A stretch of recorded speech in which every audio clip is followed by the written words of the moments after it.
everyone to Salt Lake City Council working session this afternoon.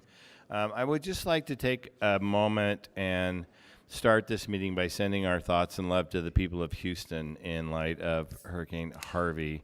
I can't even begin to imagine the challenge and the harrowing experience the residents and first responders are facing.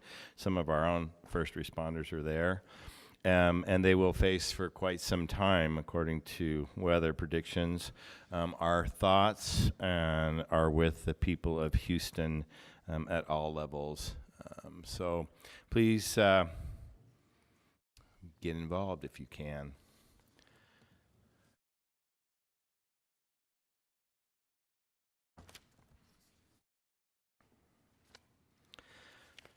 We have a busy agenda today. The first item on our work session is an ordinance for Lincoln Elementary School South Alley vacation. And Brian Fulmer from our staff is leading the briefing on this. Nick Norris will be joining us, and I believe David Gellner will as well, or maybe not Nick Norris. I just always add you, Nick, so if all right, you can sit in the background there, and it won't be obvious if you all of a sudden jump up and have to say something. Brian, could you start us with an introduction of this issue? Yes, thank you. This item, as you mentioned, is a proposal to vacate the city's ownership in an alley near Lincoln Elementary at about 1100 South and between 200 South and 200 East and 269 East. This is adjacent to the old Lincoln and new Liberty Elementary schools. It also is adjacent to properties on Hampton Avenue. As you know, the process of closing and dispersing the property in an alley is a two-step process. The City Council back in 1983 closed this alley but did not vacate the city's ownership. And that was due to a public utilities project that was planned for the area. The project was completed in another area, but the city's ownership was never vacated, and this alley has just sat and is becoming what is described as somewhat of an eyesore. So with that, I'll ask David to continue on. Thank you, Brian. David? Okay, I think Brian described it well. It was a petition filed by one of the neighboring property owners, and his concern in filing the petition was that the way the alley is configured, some of their properties, i.e. garages, his particular side of his house goes right up into the southern edge of the alley. So accessing that side of their property, which were built kind of with zero lot lines to the alley, is difficult. So they were hoping to eliminate that, the blighted condition of the alley, and incorporate that space into their own yards. There was a petition that was initially filed by the school district in 2015 to vacate the alley and incorporate the property into the school property. And working with legal counsel, we had determined that since the alley was dedicated as part of a different subdivision than the school is in, that the property couldn't be conveyed to the school district. Council members, any questions? Yes, Andrew. A quick question. If this is vacated, at that point, do the property owners on either side, the school or the homes, do they negotiate on the property about purchase, or how does that happen at this point, or at that point? Between the property owners and the school, if I understand the question? Yeah, because you got two different entities who probably want, some of them want part of the alley. Yeah.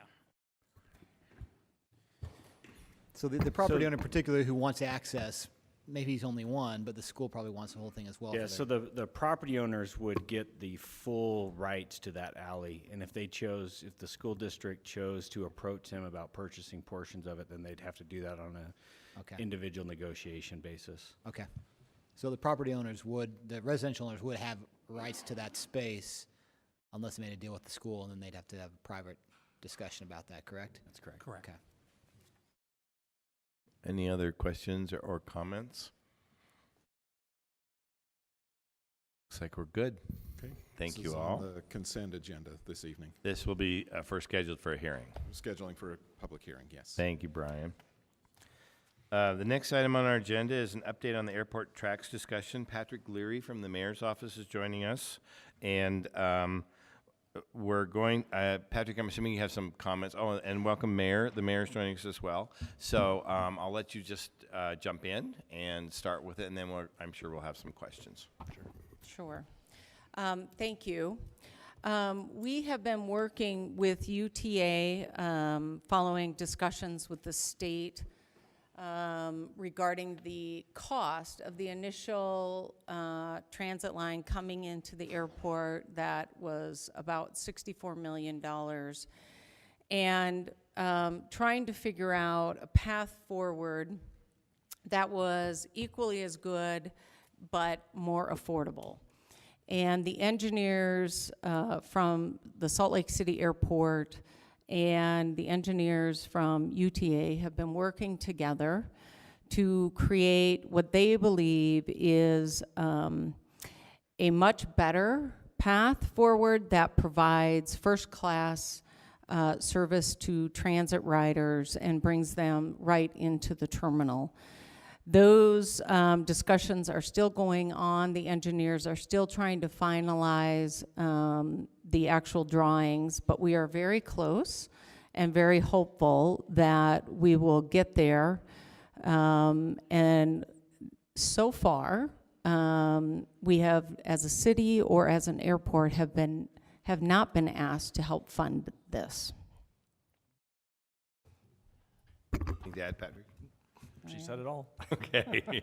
So let's open up for discussion, for questions or comments by council members.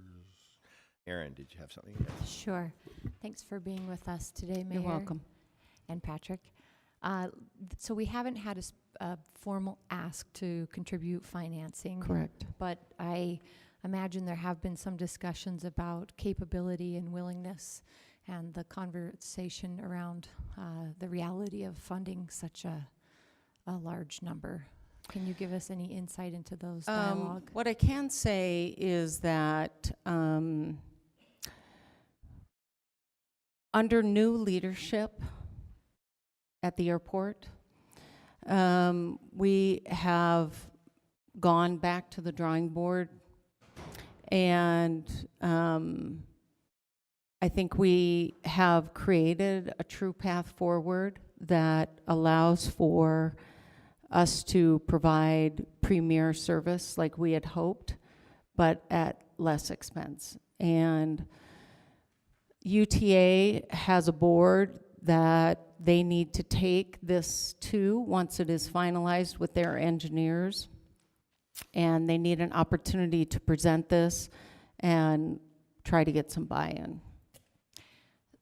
Two questions. So with the potential for a newer design coming down the lane with new leadership at the airport, would there be other costs associated with those potential changes to the terminal itself, or the other building aspects with a change sort of this late in the game, recognizing that we haven't yet begun that construction? I think so far, like new engineering plans are all being absorbed by different entities within their budgets.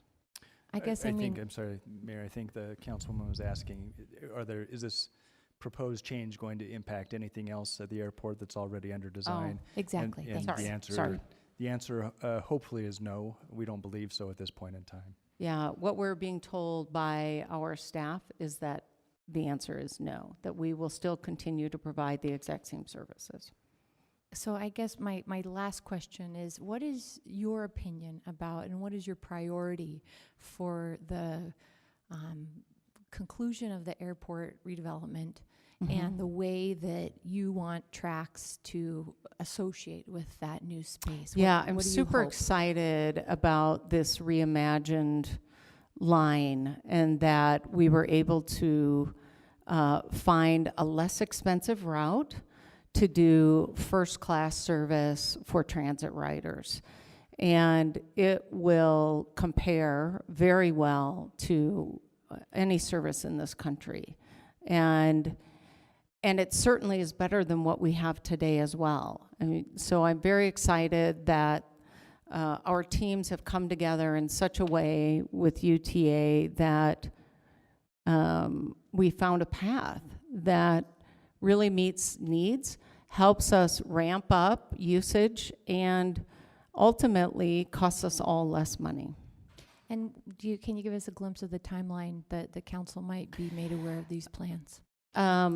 Once the plans are finalized and we get kind of everything is under a draft right now, and once we get what is agreed upon, then we'd be happy to come back and share that with you.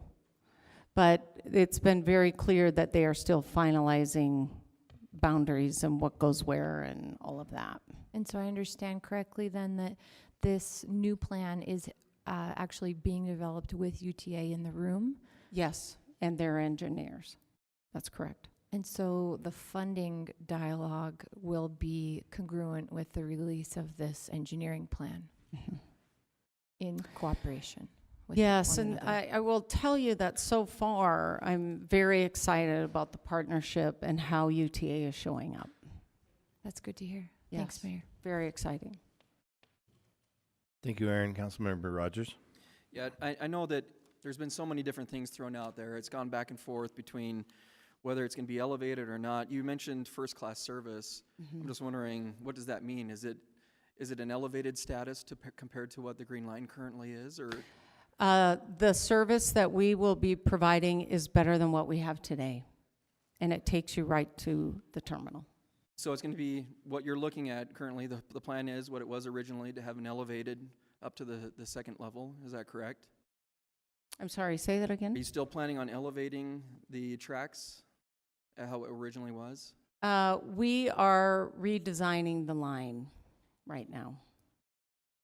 So, I and understand taking it that. right My- to the My terminal. point is that I don't think that, this is probably the largest project in the state Yes, it since is. probably City Creek, and I just want to make sure the plan is the original plan, whether it has hoops or not. I just want to make It sure is that not an original plan, and that's what I said. This is a reimagined line that the engineers have figured out that brings the tracks line right to the terminal. So, yes or no, is it going to be elevated to the second level or not?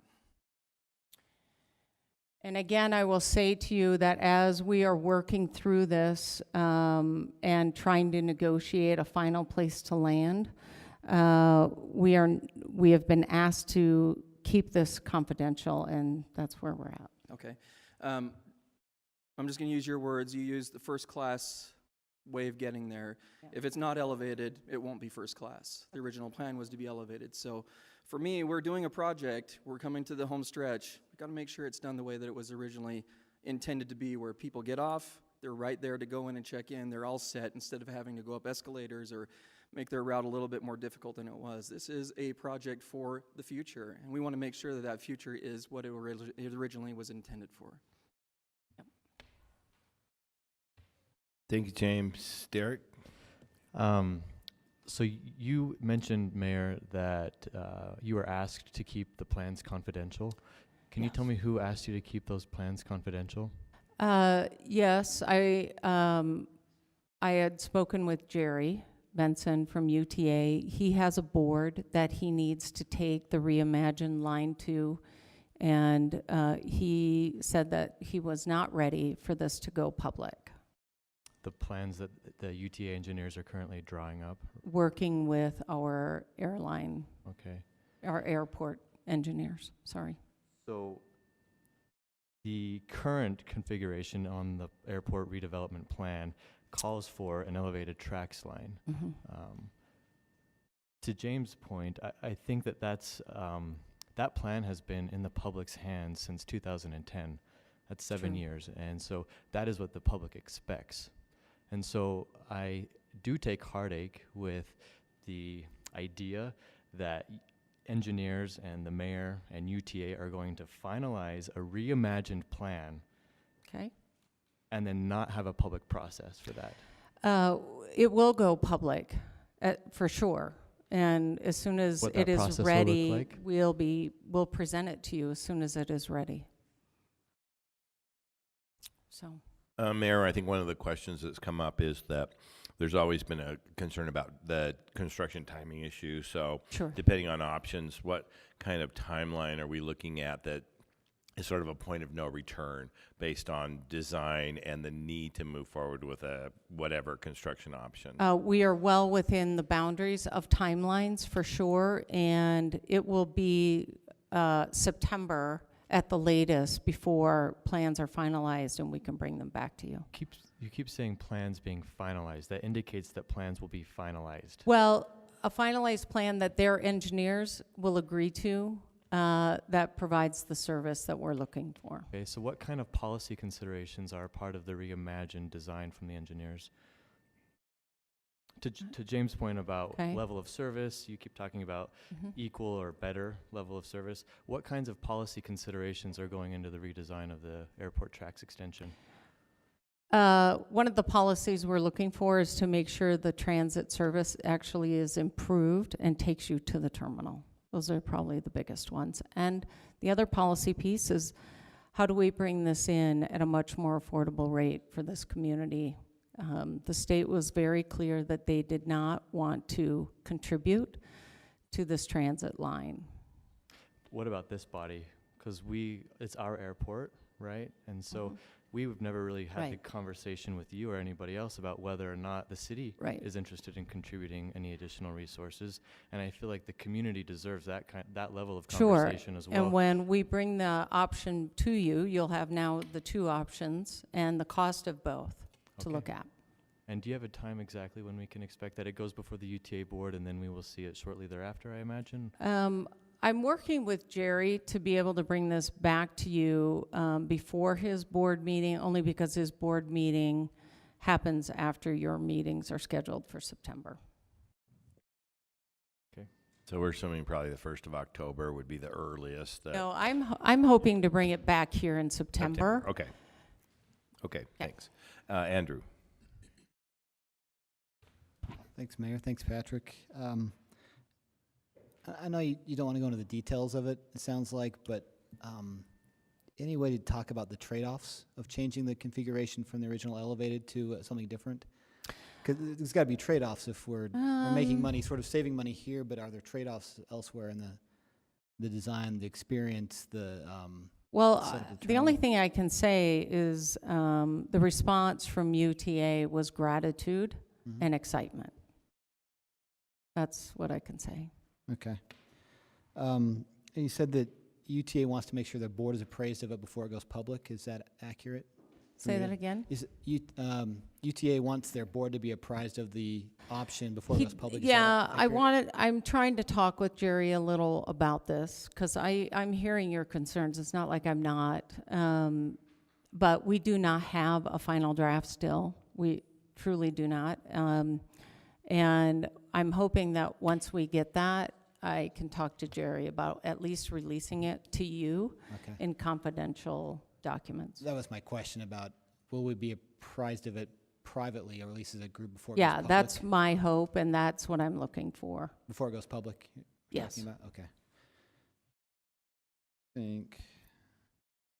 All right. So I'm anticipating that September, having two options, the original option and a new option, is that accurate to look at? Well, you have the original option, and then we'll present to you this Second new one. option. With cost estimates and the whole Yes. thing? Yep. Okay, thank you. You're welcome. Charlie? Thank you, Mayor. I am actually quite interested in seeing what the new option is. I Right. think that the price on the first option and the only option that we currently have is high. I'm not opposed to it, but I do think I am interested in seeing if we can accomplish everything that we're hoping to accomplish with less money. I mean, that's always great. Sure. But one of the things that there are a couple of things that I'm very interested in finding out when we see the plan, and that is what the cost, what the opportunity costs are going to be. And I know that that's been mentioned a little bit, but anytime we change, and I know we haven't really broken ground on the terminal yet that that this potentially could be going into, or what the configuration is going to be. But I'm interested in knowing if there will be a change in cost that will impact the airport because of a change of plan or a change of design. Because that increase does need to be figured into this, and I'm sure that UTA is not going to be paying for any redesign of terminal plans or something else. And so I think in addition to the cost of the second option itself, I need to know what the additional costs are going to be to the airport to be changing plans this late in the game. So if there are additional costs, I'll make sure that Director Pack brings those before you. Okay. And the other thing is, I do have some heartburn over the fact that it seems to be that there is precedent being given to an unelected board over an elected city council who oversees the airport in terms of seeing the plans and being a part of the process of coming up with a second option. Hearing that we need that you need to hold back on those plans, and if it's UTA telling you I don't care, or you tell, whatever it is, it doesn't really matter. It is somewhat concerning that we are not being provided information about some of the specifics that exist. And I know that there are still things that are in the works. Yes. But we feel that I feel like as a council member, that there are things that are out there right now that could be shared. But we've been asked not to share until UTA is able to talk to their board. And UTA's board, and I think this is one of the problems that the public has with UTA in general, is that there's a lot of stuff that tends to be held very, very close to the vest, to their vest, in terms of how things are done. And yet they are not accountable to the public like we are.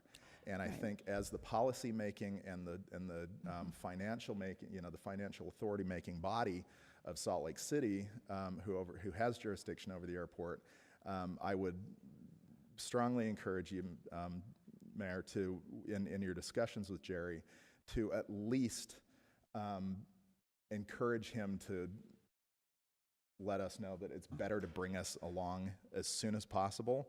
I understand. Frankly, I don't find it acceptable personally to have to wait until UTA's unelected board signs off on something before I'm given any sort of specifics when I'm accountable to my constituents. Sure, absolutely, and I'll reiterate that so far, nobody is asking the airport or the city to fund this TRAX line. And so I am trying to be respectful of the requests coming from an entity that is pursuing funding. Because I really do want to be supportive. I mean, I think that if we can accomplish everything, I want to be supportive. This is truly the direction that I am interested in going, as long as it fits everything else. But it's given me a great deal of heartburn right now, just the way that things are rolling out. And like I said, I get that they're not. I get that we're not being asked to fund it. I get that they have committed to it, but we also have a signed contract where they have committed to fund it anyway. And so I am more than happy to play nice and good in the sandbox and everything else. But we need to. The sooner we can be apprised, the more comfortable I am going to be when I'm asked, at community council meetings, what these issues are, because no one likes looking like they're not in the loop. I get it. I don't even have the final plan in front of me. I get it. And I appreciate that, but just hearing that we have to wait is concerning. And we are waiting as well. And if you can share that with UTA, that the sooner we can be brought into this, the better. The better. I get it, and that has been my conversation. Mayor, what exactly are you being asked to keep confidential? Can you just reiterate what that is exactly? The new line and the funding, because again, we are not being asked to fund this, and the final engineering drawings are not complete yet. But we are close. It's like any other agreement. And once we have reached agreement, there is, I think, no reason that we can't put things on a confidential document and send them out. and that's what I'm working toward. So I would really appreciate if you could, after this meeting, go talk to Jerry and confirm that he actually did ask you to keep that confidential. And Well, what do you mean confirm it? I just don't, I have a hard time imagining that Jerry Benson or the director of UTA would ask you to keep Oh, information confidential So from I was us. on the phone with Jerry during a meeting I was having with elected officials at the Capitol who inquired about the UTA line to the airport. And it was during that conversation that he asked me to not share the information because the drawings were not finalized and the funding numbers were not finalized. So are you aware that this body is legally entitled to the same confidential information as the executive branch? Yes, and I don't have it. Okay. I don't have it. This is what you're not hearing. I don't have it either. Okay. Okay. I believe that you don't have it, but I do don't- believe that I you have don't. information that you're withholding from us because you said you were asked to keep it confidential. So what I'm asking from you, Mayor, That they are is- working on this. okay. The engineer teams are working on a final line to the airport. They have been negotiating with our team at the airport. I think we have a potential path forward that we should all be excited about and not angry or frustrated. I know that once they reach agreement, that my request is to bring the information to you and share it. And what Jerry does not want is for information to go public before his board has a chance to look at it. Okay, I appreciate that. Thanks, Mayor. Thank you. Any additional questions, comments? Mayor Patrick, thank you very much for your time. Thank you. We'll see you again, I'm sure, later. So item number 3 on our agenda is introduction to the capital improvements project overview. We'll have a series of briefings over the next several council meeting sessions to talk about our capital improvement projects. Ben is going to introduce the topic to us. Is Mike Ackerlow, are you joining us?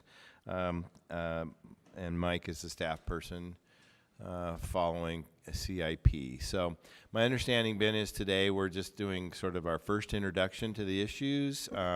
It's an overview. It's an opportunity for council members to ask questions in great detail. And we will see this at least one and probably 2 more times. So our final decision isn't scheduled until October. Ben? It's all you.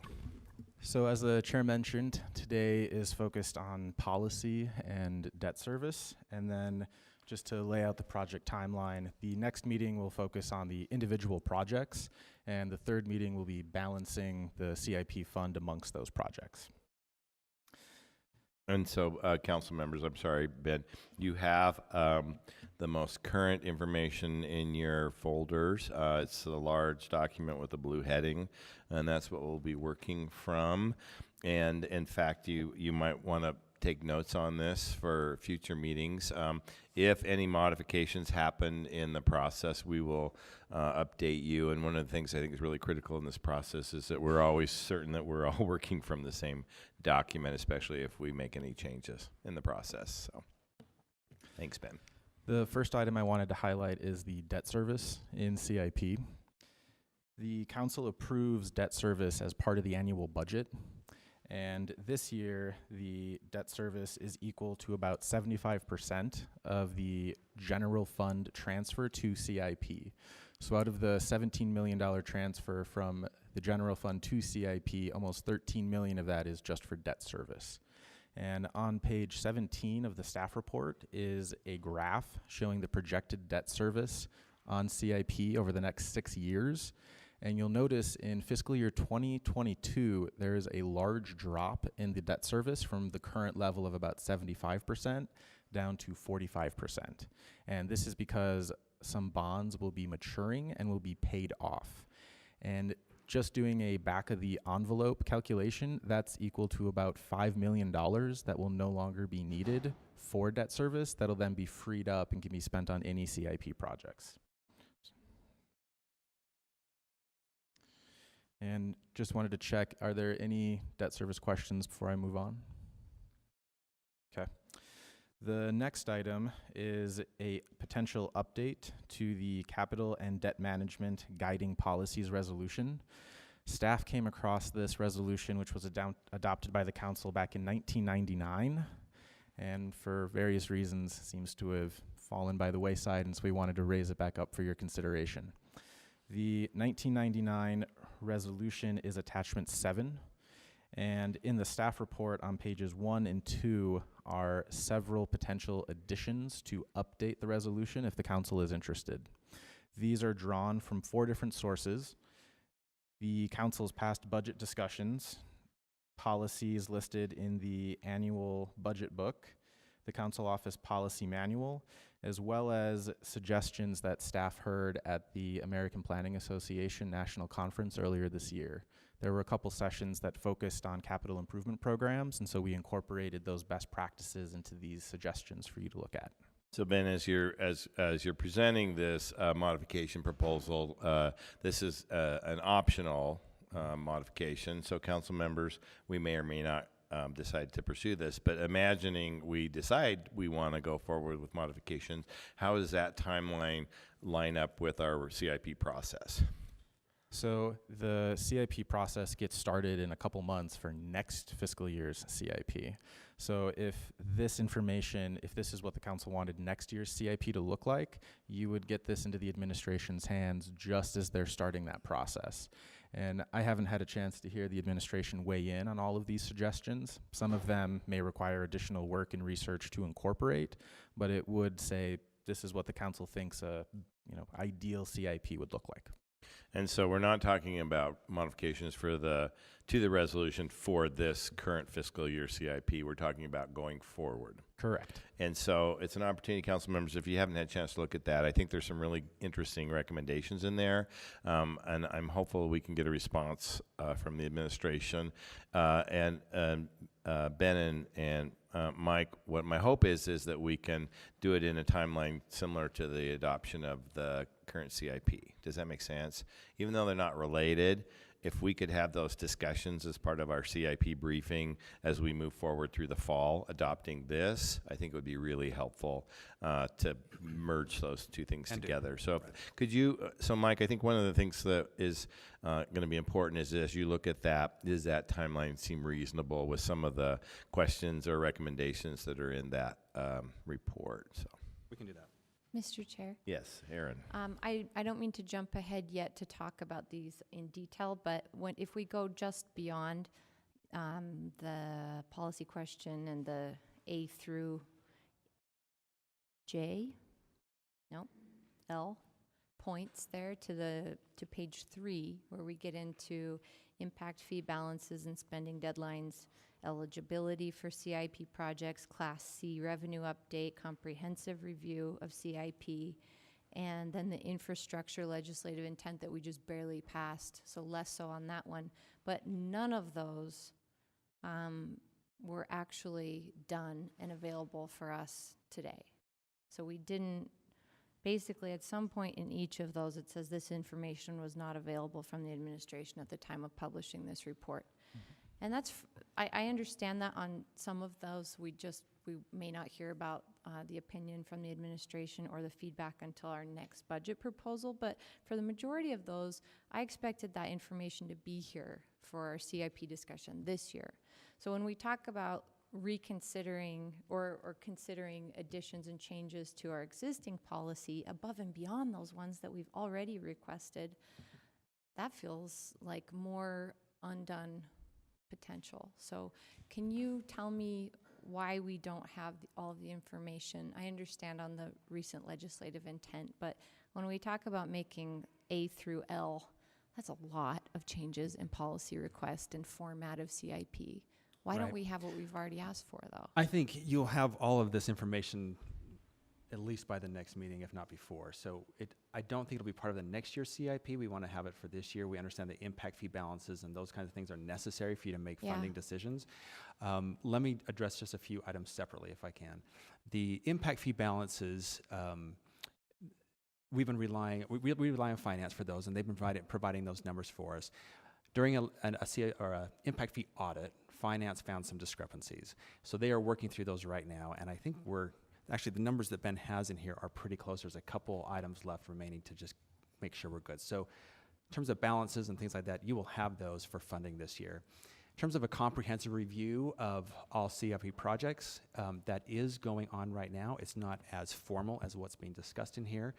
It is headed that direction, especially as we get the capital facilities plan done and we put our new process into place.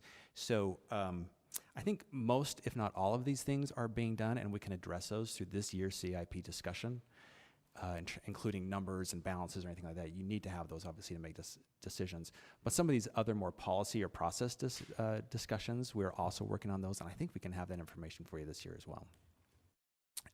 I think let me just add quickly too, some of these responses we did not get them in on time to the council, and we apologize for that, but we will have them for these upcoming meetings. And so I just want a clarification, Mike, when you suggest this year, meaning this fiscal year, this calendar year, could you just clarify for me? This year, meaning the discussion that we'll be having over the next month and a half. So you expect to have some of that information available to us as we get into the Yes, details of right. the specific CIP project? Especially these numbers and the impact fee eligibility. That was something that we did send. We sent it today, so it should be in your next week's packet. But also these balances, we will have those for sure by our next meeting. Okay. Does that answer your question, Aaron, or get to it? Yeah. Okay. Ben, did you want to continue? I wanted to also add that some of the items in the 1999 resolution don't mirror current city practices. For example, the resolution says that CIP is supposed to be sent to the council by March 1st of each year, whereas our current practice is that it's sent along with the mayor's recommended budget. And I'm not sure at what point that practice changed, or if the administration prefers returning to that or likes the current approach. But the resolution would not just be adding things to it, but it would also probably need to be removing some of its current wording to match what city practice currently is. And we don't have a red line version of that, but if the council's interested, we could prepare it for a future briefing. Yeah, I would love to see the council staff's recommendation for bringing the resolution up to current practices. And I think council members, if you're comfortable with this, I think the council staff could identify situations where we might want to talk about whether or not we do that or what the difference is. But in something like the suggestion you just gave, that it makes total sense to me that it be aligned with the budget process. And so I don't know why the March 31st, unless Cindy, you have some other thoughts about that. I think the issue is that it's a really old resolution, and the practice when it was done was the administration that happened to be in place at the time preferred to get it done early so that they could have time to focus on the discussions about the general fund budget. That was a preference of that administration. It has not continued. And kudos to Ben for bringing our attention back to this resolution, because there's some really good stuff in it. There's things that just aren't relevant. And he can do a red line of the things that aren't relevant, but there's some good things, and then that caused Ben to think of some other things that council members have suggested that could be incorporated. So council members, are you okay with that? Ben can go ahead with a red line version, and if we rely on Ben and staff to pull out any things specifically that they think might be worthy of a council discussion before any changes, but you'll have the original and a red line. So if there's anything else that you see that you want to talk about, if you could flag that with Ben, that would be really helpful. Aaron? Should I flag that offline? Or now. I've got it ready We now. have time. On G, with encourage project partnerships with public and private entities, I would love to request from the administration how staff-wise you're able to, or are currently unable to, because it's a really old resolution that maybe hasn't been used lately. How do you manage those considerations and relationships where we may have potential for PPPs or other partnerships on capital investments? I'd love to know how that works in the different departments. And I felt like on I that we set some kind of intent on projects with public services. This is the transparency one where Can you remind me, Ben, or any of my peers, what it was that, when we said we keep putting capital investment toward, not keep, but when we put capital investment towards particularly public services projects, we don't pay enough attention to the ongoing maintenance costs for those. And I felt like we did some intent around that, but you can get back to me We on might that need to do a little too. research. I don't specifically recall intent, but I do remember the conversation where we looked at how do you incorporate ongoing maintenance into projects as we continue to build new projects. So, Mr. Chair, can I respond to that? We did have a discussion about this, and the administration's response was that as part of the capital facilities plan that'll be included, that you will see, so every project that is being recommended on that plan will also have an ongoing maintenance cost, which what we're learning is probably, it really has to be part of the conversation as we decide to approve what's in that plan. so it might be worthy of a modification to the resolution, but you're putting something into practice now. Well, it'll be on the plan that we bring to you that'll show the projects plus what that ongoing cost would be. Yes. I had one more. Cindy, Oh. did you have a clarification? Yes, please. There is a little bit of a potential glitch in that when you receive RDA, when the RDA funds a project, we have something like this right now, Right. that we don't quite have our method down unless the administration has figured it out since we last spoke, but to identify the ongoing cost to the general fund of the RDA investment. Right. So would Such as streetscape improvements. And we Okay. have included the RDA as part of the capital facilities plan, so so that'll those be there. projects will be in there with the ongoing maintenance costs. That's great. Great. I'm thinking Mary Beth might have something to share with us. Hi. So the other thing that Mike Mary and Beth, I... introduce yourself, please. Oh, I'm Mary Beth Thompson with Finance Department. So the other thing that I also wanted to make you aware of is I believe in the next couple of weeks, Spirion, which is our finance software, is coming in, and we are doing a project costing software package. So we'll be starting the implementation of that. That will help all of RDA, CIP, impact fees. So we'll be able to track everything by project ID, activity ID. So they're going to start working with us on that so that we can start tracking the budgets and the costs based on project ID. That way it will be also transparent for the council as well as administration. If we wanted to run something on 13th East, we pull the project ID for 13th East, and if RDA has costs in there, The overlap. if RDA has costs in there Leverage. or CIP, Yeah. we'll be able to see all costs associated with that one project. Well, that will be exciting next year. Yes. That's great that it's coming online. Sorry, my last question is on J24, where it says whether or not the project leverages external funding sources, and I wondered if that's where we include the impact fees consideration, because I didn't see it listed in that mighty long list of under J. Oh, it's the second to last. 19. Can't read Roman numerals. I know, apparently. Roman numerals, XIX. Number 19. Oh, thanks. Yep. And sorry, the question was, I don't see impact fees in 1 through 20, and, oh, never mind, I'm finding it now under 4. So it was my mistake, pardon me. That's it on the policy. Okay, thank you. we'll work on a red line version for the next briefing. The next policy item are the impact fee balances and spending deadlines.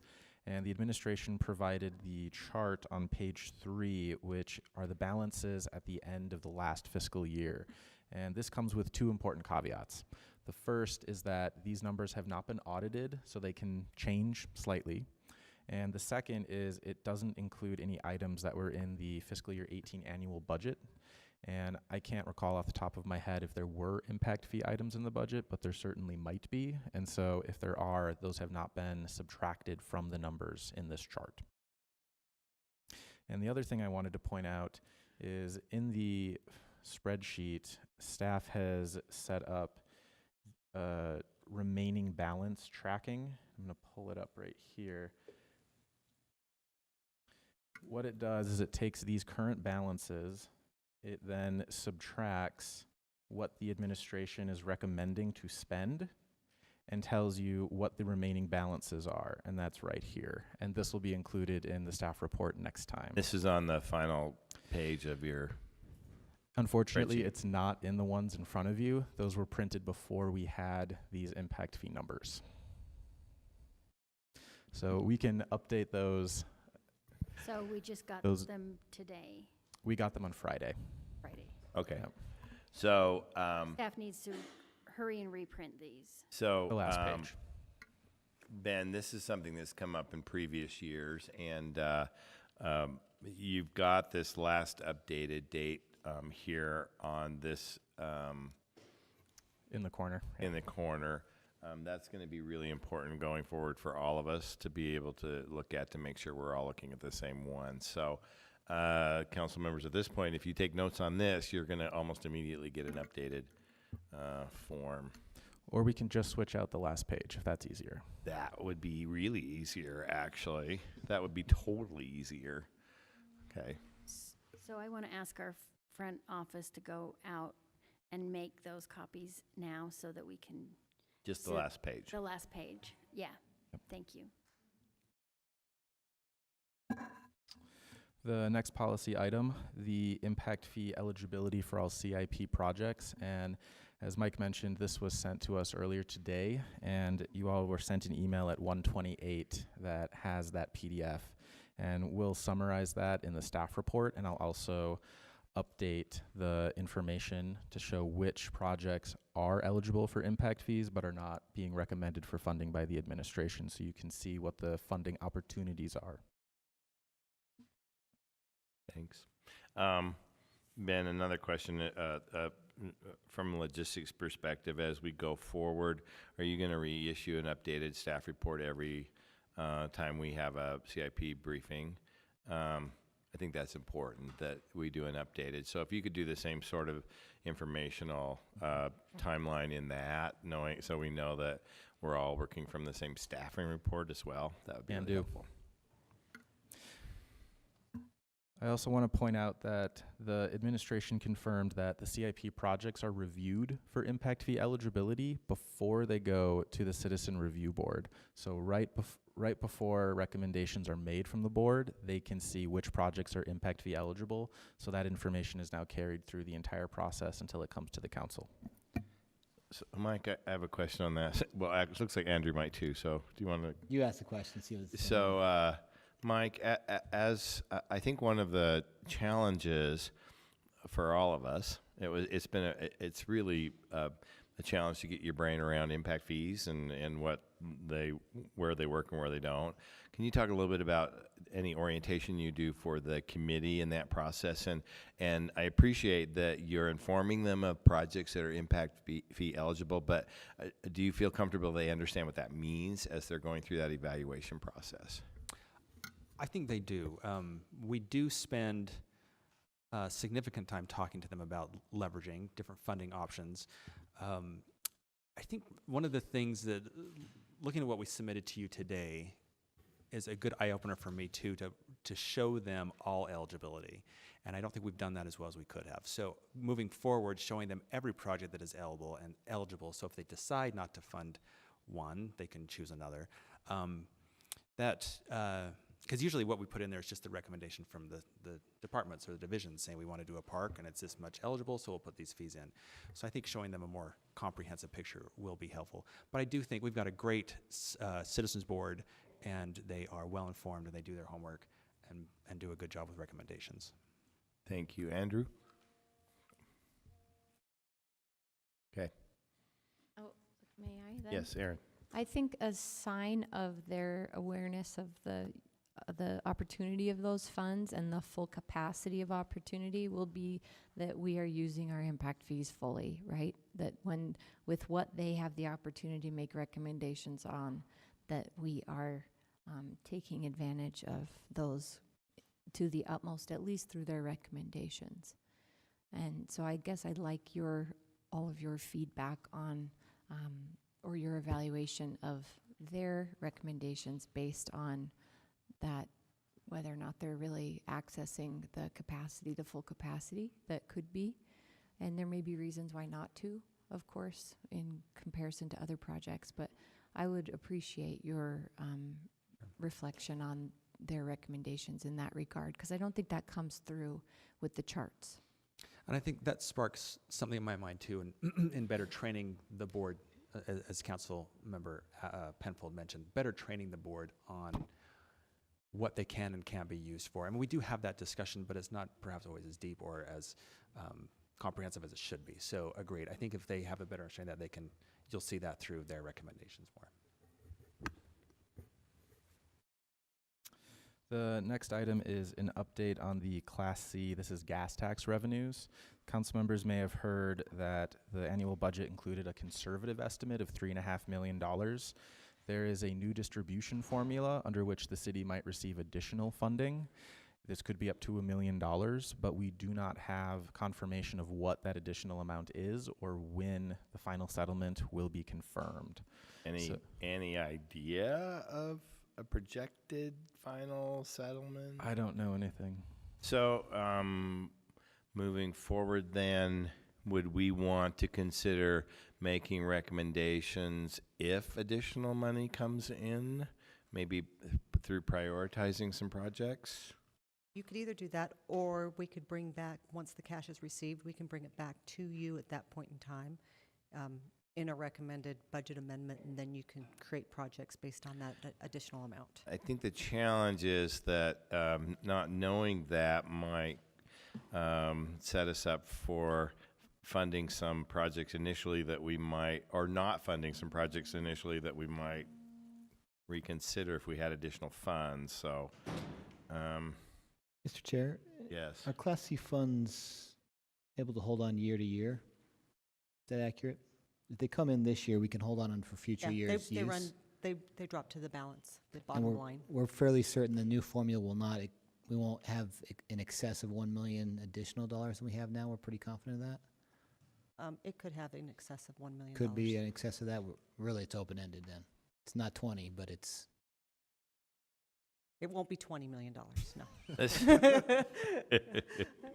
But this relates to I the. wish it would be $20 million. This It won't be relates to $20 the new gas tax formulas, and we're what, a year and a half into it. So So, So this relates to the settlement portion of the new legislation Got it. for the Okay. gas yes, tax. that's right. so the So this will be conserv- one-time funding that will Yeah. come once, just once. only once. So whatever that amount is, it will only be here So once. in that case, Mr. Chair, I'd be comfortable being more conservative and saying it's one-time funding. We may not need to plan for it, and then when it comes in, have discussions about Okay. appropriate. So Okay. are you saying as a budget amendment? Potentially, I think, I wouldn't worry too much about, well, this is me saying, too much about forcing it into this budget, but knowing it's there if we had a project that fit the criteria coming up. what I would suggest, though, just as we're going through this process, you might want to consider, we could have a discussion about if we receive that money, here's some things we'd like to see funded. So that's totally within the council prerogative to say we'd like to prioritize these things depending on how money may be available in the future. So, Correct. okay. Thanks. The next two items are council legislative intents. The first is the comprehensive review of the CIP fund, and this was in budget amendment number 5 earlier this year. And the intent is to say what funds in the CIP fund are currently just projects that are in the CIP queue, which ones are projects currently underway this construction season, and which ones are restricted debt or bond funds, to help the council understand how many projects are waiting in the wings, if you will, and if there are old projects that could be repurposed because they're already finished and there are remaining funds. And the administration is already working on this, and part of their proposal this year in CIP includes $1.9 million in old CIP funds that are being proposed for repurposing. So they're already far, I don't know how far, but already underway on the project, and it's possible additional old funds for repurposing could also come up through this process. May I add something? Sure. Some changes that we've made in our process as well. We now hold quarterly CIP meetings with all departments and divisions where projects are reviewed, look at where the funding is, what the projected timeline is, so we have a better grasp on what's being spent and timelines, really. The goal from the mayor is to have projects within 3 years in the ground And if not, we need to show that significant progress is being made if it's design work or whatever else. With our lean years of CIP, it makes sense to look at some of these older cost centers that maybe are stagnant, and we need to review and bring those to you for recapture. Any questions? Thanks. The other legislative intent is for the council priority of infrastructure investment, and it's requesting a recommendation from the administration to increase in ongoing infrastructure funding. And there have been various levels of ideal annual funding in infrastructure. The city's impact fee facilities plan says 15 million a year. We've seen numbers from engineering that suggest it's more like 30 million a year, and a lot of it depends on the data from the pavement condition survey that's currently being processed and will be sent to the council later this year. And that'll tell us what the current status of our streets are, what the funding options are, and what the total cost is going to be and what the options are. So it's 15 to 30 million is a big number annually, but we hope to have a more specific recommendation based on the data from the survey. So when you're talking about infrastructure, when we are intent, streets, curb and gutter, sidewalks, is that accurate? Yeah, Correct. it's not necessary, it's not, well, I know it's not public utilities, but is it other building facilities, or did we confine it to streets? The capital facilities plan is taking more of the broad term of infrastructure, so we'll be looking at all public facilities, parks, streets, everything. The point of the great, I keep talking this plan out, but I think it's going to help us guide CIP. It'll really help us guide CIP in the future, in that it will give us a list of projects that are priority or needed, or the street or the pavement condition survey will help us identify streets that are top priority, and then we can use that as a guide to fund these projects. Where we don't have enough funding, it'll also show resources that may be available to increase infrastructure funding. Okay. Thanks, Michael. Any questions? Okay. The next item talks about the council's preferred magnitude when delegating authority, specific to street infrastructure funding. And on page 4, you'll see a graphic that's trying to display what the continuum looks like from a very narrow delegation to a very broad delegation. And I'll just quickly walk you through what the continuum is trying to communicate. The first one is a very narrow delegation where the council says, here's funding for this street specifically, nothing else.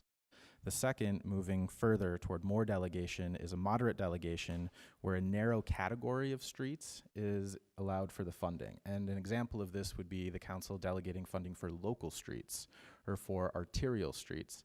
So the administration would decide what local streets or what arterial streets that funding would go to, but the funding is limited to that category of streets. And this was a previous practice of the council a few years ago, but it was stopped and moved to the third, which is called a batch appropriation. And this is the current approach that's been in CIP the last few years and also this year. The batch appropriation is CIP project number 9. It's called Street Improvements, Reconstruction, Pavement Overlay, and Preservation.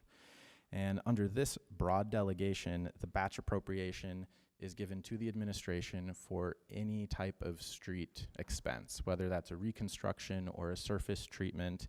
It's up to the administration to decide.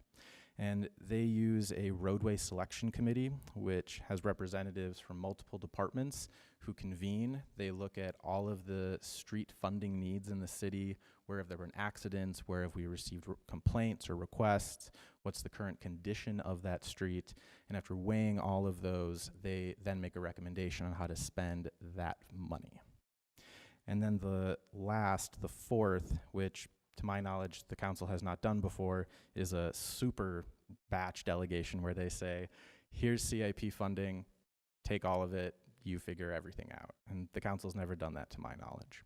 But the point is to highlight the current approach, which is a broad delegation, the number 3, and previous practice for the council, if you go back a few years, was number 2, where the council said, here's funding for local streets, here's funding for arterials, here's funding for surface treatments like overlays.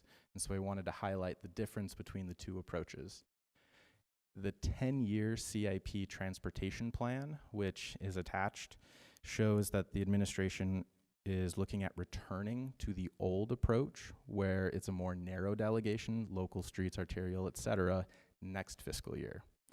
So the council could continue with the current approach of making this batch delegation as is suggested this year in CIP, or you could choose to split out those individual funding categories this fiscal year.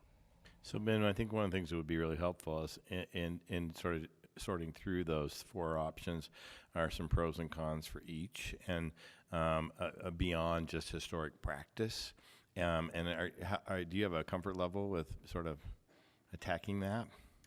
So one of the things that's a big benefit in my eyes of going back to the old approach is measurement. And just to be clear, I'm not expecting you to do it on the spot. Oh, okay. I'm thinking it could be a part of a conversation, perhaps in our next briefing, as we specifically talk about whether or not we want to continue with our existing practice or modify that.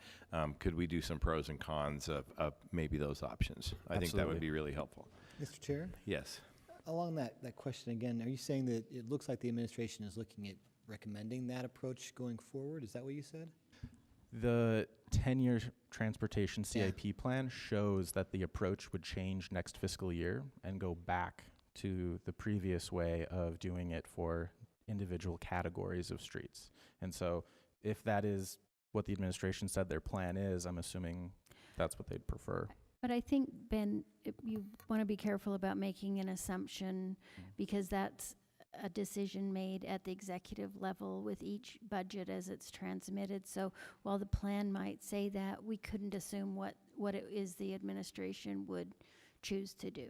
Yeah. So, but they certainly have the information divided in ways that would allow for whatever the council determines. Okay, so it looks like the information will be presented in a manner that could be conducive to number 2, even if we decided to go a different route in 3 or...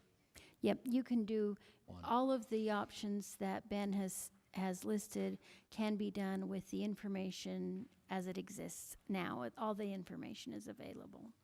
And so one of the things I'm suggesting, Andrew, is that there are especially under a limited financing scenario where we are not sufficiently financing our infrastructure needs, there are some pros and cons to each of those. Some of those options favor neighborhood streets over arterials, which tend to be a little more expensive. I mean, it's not as simple, here's the worst street in the city, we're going to fix it. It's a very weighted kind of process. And so knowing how those options play out in scenarios, in particular with limited funding, I think is important for us to have a discussion. Yeah. Yes, Aaron. I think Ben will do this anyway, but I would appreciate when you do that evaluation of the gradient of options, that it's through a lens of, I think what our chair is saying is basically that there's context to these kind of decisions, and that's the kind of context that as the budget deciding body, that's our job to do, is to each year consider budget proposals in the context of the rest of the city and our budget. And that is so fluid that I think it's an interesting thing for you to give us this map of options, and yet it really changes year to year, and it will be changing as we consider new funding stream potential for this specific category. But please give us that feedback through the lens of whole budget consideration.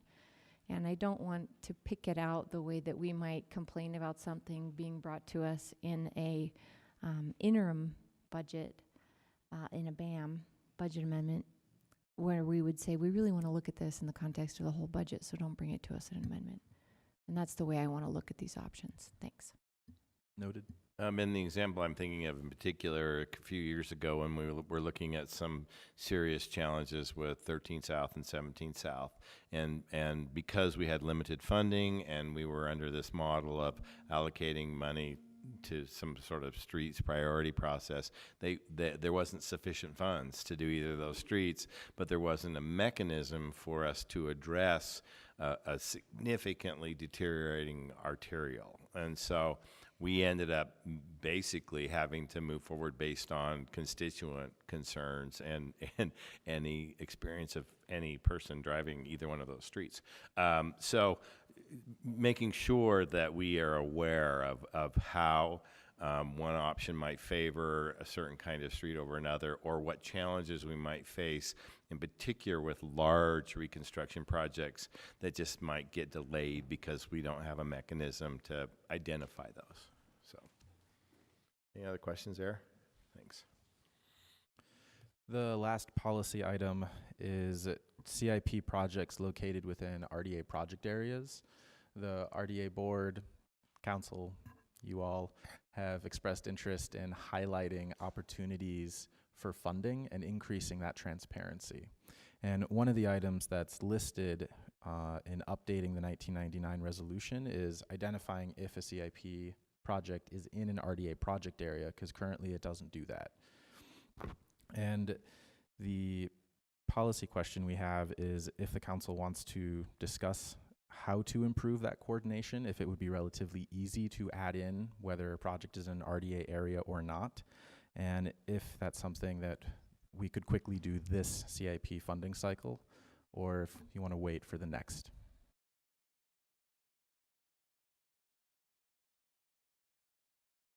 So I'll get on my soapbox for a minute because you'll be dealing with this next year mostly. One of the concerns that I've always that I've had through this process is that in some ways we disadvantage RDA areas for economic development because we assume an RDA area will only have infrastructure improvements through RDA funds. And we run into situations like the Granary, where we never develop sufficient tax increment to do the projects we want to do that are massive infrastructure projects. The reconstruction of 400 West is the perfect example. And so I've been asking through the RDA process and through the CIP process, is it reasonable to do that? Is it fair to have an expectation that somehow because we draw an RDA boundary there, they don't prioritize for CIP? And wouldn't we be potentially more efficient in kicking off tax increment if we had crossover there? So we could focus some of our CIP priority maybe in an RDA area to start our tax increment return earlier. And so it's just a conversation I don't think we've ever really, we've sort of talked around it, but we really haven't zeroed in on that as a policy. And so for me, I think it's still a pretty important discussion from the context of how to rapidly accelerate tax increment return back into an RDA district. And we find we've had several RDA districts where they've actually expired before the project plans could be implemented because they never recouped enough tax increment to fund the projects. And we didn't put any of those projects over in the CIP process. So I just think it's something that, in particular, as we look at North Temple, State Street, already low income or particularly disenfranchised communities, I don't know that it's a fair thing to pull them out of the CIP process because they happen to be an RDA district. So that might be for you next year.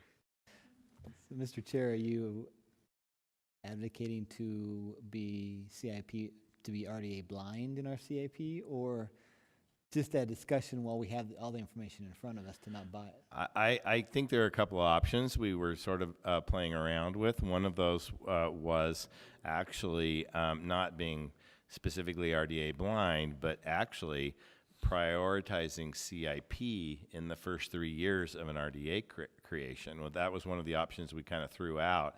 One of the challenges is CIP is underfunded, but if we really wanted to kickstart tax increment, that initial improvement is probably the best thing we could do to start reinvestment in an RDA district would be the basic infrastructure. And so did we want to say in the creation of an RDA area that it somehow would get some prioritization in the CIP process for the first 2 years or 3 years or something like that? So, but that's only one way to look at that. There are several ways that you could address that. Aaron, did you have a Yeah, comment? so my question to you, because you get to play Monday morning quarterback and you're not even gone yet, is that if we did that kind of a prioritization for the first few years in a project area, then how would you think then that we would need to have some policy mechanism in there that captures more of the payback to the CIP fund from that area? And would we look at in the last half of the project area lifespan that we increase the CIP contribution? I think that's an interesting option worth exploring. I don't know the mechanics of that through our financial structure, but having an RDA pay back a CIP for an early investment is a really interesting idea, I think. I think it'd be great to ask our Department of Finance and Department of Economic Development and hand probably to contemplate this and come back to us with some things to consider. The model that we have in place that most closely follows that right now is North Temple Viaduct, because we set that up as a CDA. We knew that when we set it up, the CDA wouldn't generate enough money for the debt service, so we backed it up with general fund. But then as projects now are coming online there, the CDA is the first go-to funder for the debt service. So every year, theoretically, we see a reduction in the demand to the general fund for that. Now, it doesn't have a payback mechanism, but theoretically, I think it could have a payback mechanism over time. But right now, it's helped the general fund significantly by diverting general fund money from that debt service and going to CDA money first. So, Charlie. Aaron, I really like that idea because, in theory, I understand where Stan's going, and that we want to, add some investment and add a spark, and that's why we do RDA areas in the first place. The concern that I have is that we already terribly underfund our infrastructure and park maintenance and some of these other things, and the CIP is the mechanism that we have where we can actually do some of these things. And when we are already investing heavily in one way or multiple ways in specific areas, it pulls from, the CIP is really the only mechanism that we have in the city where we can fund these types of projects citywide. And I think when you look at funding issues with CDBG, some of the federal block grant funding that we spend on some infrastructure in specific areas, we have very specific requirements on locations and where that can be spent. RDA areas, it's the same thing. And when we continue to, look at CIP as a way to continue to as funding additional money into those areas that are already, receiving money from other things, it's pulling from other places. So I think if there was some way, Mary Beth, that we can look at how we can create a payback mechanism if we do something, and I'm not saying that we do it with CDBG because that's a completely different thing, but with RDA districts, I could get comfortable, I think, if we had some sort of a payback or a cost-sharing issue, if there was an early investment from CIP and some of the infrastructure funding, so that we don't continue to poach from the same areas across the city to focus on these specific areas. I appreciate that, Charlie, and the assumption going into it with any of this conversation is that CIP is woefully underfunded to begin with, so that's the first caution. So, any other comments on that one? So, yes, Andrew. The question was, do we want it included? I think Ben, at this point, what you're asking for in a policy conversation is probably not something we can resolve in this CIP discussion, but you are going to track whether these projects are in RDA areas. What about potential RDA areas? We have 2 areas under consideration, well, 3 actually with the Northwest Quadrant, but 2 in particular. Could you track that as well? We should be able to do that, especially since the borders for the State Street RDA project area were recently approved or voted on by the board. So we know what those are, and I'm not aware of any pending potential changes to the 9 line, so I think we can do that. Okay, that would be, I think, really helpful. And I would sort of punt a little bit to Derek too, because this would be a joint RDA council conversation. I think both bodies need to look at the policy issues around it. Okay. Anything else? Those are all the policy items I have. We can pause here and pick up with the individual projects. You next realize time. that you are exactly on time. Was that by plan? Thank you very much, Ben and Mike, Mary Beth. So we will continue this conversation. I think we're scheduled for September 5th. Yeah, the 5th is our next conversation here. We'll get into some of the specific projects. Okay, thanks. Council members, we are on schedule. We have a tentative break scheduled. So we're going to take a 15 to 20 minute break. We have a time certain item. We have several guests joining us for item number 5, which are our homeless services discussion. We will convene. I'd like to be back here at 3:50 because I think people will generally be here by then. We've got 15 minutes scheduled. This certainly could take a lot longer than that, but we also have to deal with the ordinance around the text amendments too. So we have just a tiny bit of flexibility in our time. So please, 3:50, back here. Thanks.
Back to our council afternoon briefing session as everybody's getting settled.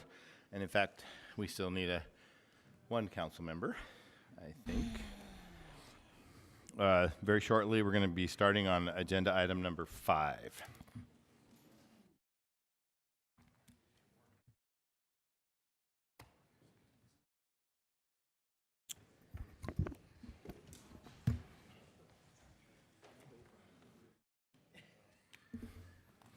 Welcome, everybody. We have some rather distinguished guests joining us here today. First off, before we get into this conversation, I would just like to thank everybody who's taken time to be here today, in particular the people who are here from the state, Lieutenant Governor Spencer Cox, Speaker Greg Hughes. Thank you for joining us today. We'll be chatting with you in a little bit about an issue that's really important to all of us, homelessness. It's critical to our city and to our state as a whole. So as a council, I just wanted to share our gratitude for everyone who's been working so diligently on this issue and for the work that's already been accomplished and for the commitment for working together going forward. So this is a significant moment, and I didn't want to miss the opportunity for us to acknowledge how unique this relationship is and how sort of collaborative and different this opportunity is. So it has not gone unnoticed by the City Council. We have all seen this issue as so much larger than any one branch of government or any particular government responsibility. And this is a very complicated process, but as a city council and as a city, we are committed to transparency. We're committed to the process. We're committed to engaging our providers, our residents, our neighbors, our elected officials in what is going to have to be a shared solution going forward. We need to be ready to partner, and I think we all are. In this, we also want to acknowledge that because of the uniqueness of some of our situations that we're dealing with, we need to figure out how to move quickly, and that is sometimes a challenge for government to move quickly. I have a friend who still laughs at me every once in a while when I say one of my goals in government is to be nimble and flexible, and he just laughs at me. But it truly is. I think one of the goals that we share in addressing this particular challenge in our community is how do we quickly resolve people, because as we all know, we're talking about people who are significantly impacted by homelessness in our community. And these are our neighbors, our relatives, our friends, and I think one of the things that's most critical for us as a body and as a city is ensure that we do our very best to make sure that we provide all services necessary as we address this problem, and in a fashion, again, that's transparent and quick.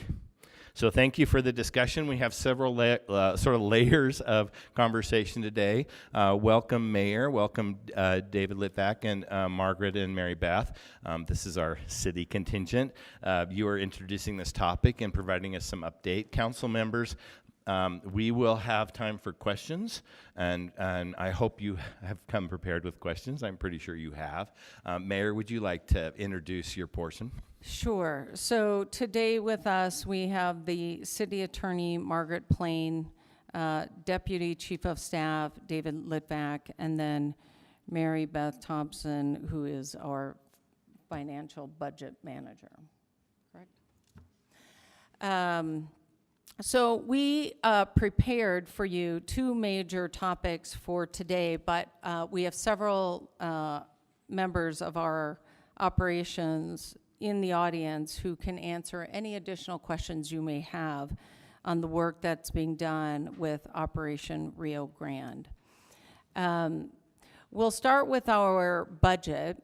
So we have before you are some documents that show what we had currently funded for 2017-18 together, and then Operation Rio Grande expenditures, some of those costs that our department directors are saying they can absorb, some new funding sources that we have identified to cover some of those additional costs, and then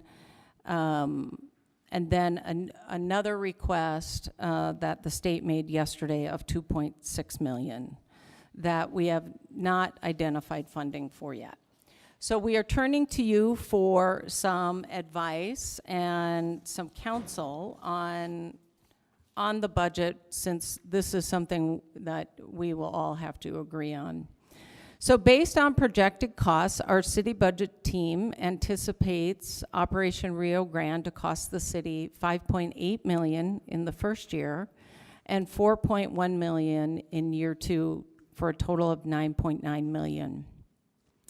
The administration has prepared the plan before you that identifies $1.5 million in revenue from fund balance, $1.4 million in absorbed costs this fiscal year, and reallocates the $685,000 from this year's Operation Diversion to fund treatment beds under Operation Rio Grande. I have asked the leaders of public safety, justice courts, and our parks to be present in case you have questions that you would like to ask about the absorption and the impact that that could have on their departments. I am also seeking your guidance as to where you would like us to look for the $2.6 million this fiscal year, keeping in mind next year also that we anticipate next year's funding request to be the same, plus the $685,000 for treatment beds and a $226,000 absorption. That is on top of the money that we allocated this year, which is $11 million for services in the Rio Grande area. We are very grateful for this partnership. We have been working very collaboratively, and this is our first chance to come to you with some real numbers around Operation Rio Grande and get your input and respond to some of your questions. And I think we'll stop there and open this up for some questions. Thank you, Mayor. Council members, what I'd like to do is a few questions now to the mayor and her team, but I also want to be really aware that we have guests here that we would like to hear from as well. So if you could sort of focus on specific questions for the mayor, and then we'll have some time also for questions for the state team. I'm going to start with Charlie and then James. Thank you, Mr. Chair. So, Mayor, so in the proposed increases that we have in front of us right now, a lot of what we're looking for is an increase in our police force. Fortunately, over the past couple of years, this council has been leading out in hiring additional police officers. Yes. As a council, we've felt that the police department has been understaffed in terms of officers on the street. And so over the past couple of years, we've worked to increase those numbers of officers, which has been a godsend for this program, because what we're seeing now is a lot of the officers that we hired so that they could actually be in the communities throughout the city are now part of this operation, which is great. So when we look at the $2.2 million for 34 new officers, do you see that only for Operation Rio Grande, or is that to supplement the entire police department so that the officers that we hired over the past couple of years so that they could be in the community can go back to the community, or what's the plan for that? So I guess I'll answer the question. It's actually $3.4 million. It's 3.4 over both years. It's 1.1 million in the current fiscal year, and it's 2.3 million in next fiscal year. I believe that we will be looking at absorbing those after the 2 fiscal years into the regular police force going forward, maybe looking at putting some of those into the new resource centers, since we'll have 2 new resource centers coming on board. That, I believe, is the assumption, is that we will be absorbing these 34 officers into our budget in 2020. Okay, so the new officers would be coming online in 2020? The new officers would come online next year. The earliest Chief Brown anticipates being able to bring on 34 officers is in 2018, summer of 2018, potentially as late as September, a year from now. Okay. The 34 officers right now, we are doing overtime along with the Utah Highway Patrol to cover the needs today. UHP anticipates a similar hiring to maintain the current status of support in our community. Okay. So I am fully supportive of the additional officers. I worry that with not only this operation, but other operations as well, the more we use officer overtime, the quicker I think we have it potentially burning out That's right. our officers. So, and we don't want to do that. So I think this is great. Do you have, where are you looking at funding for this? I mean, would this be coming from the general fund? Well, what we identified was 1.5 million in revenue from fund balance, and then 1.4 million total through all the departments to put toward the bottom line. The piece that came up yesterday, we have not found funding yet, and so we're coming before you for some recommendations on where you would like us to look. Okay. Well, one of the first recommendations would be looking at the COPS grant, the federal fund that is available that I understand we overshot this year. So we have missed that deadline, which would have been, I don't, which is the chief unfortunate. here to answer to that? Sorry.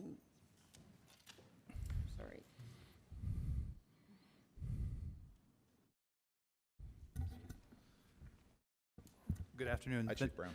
Hi.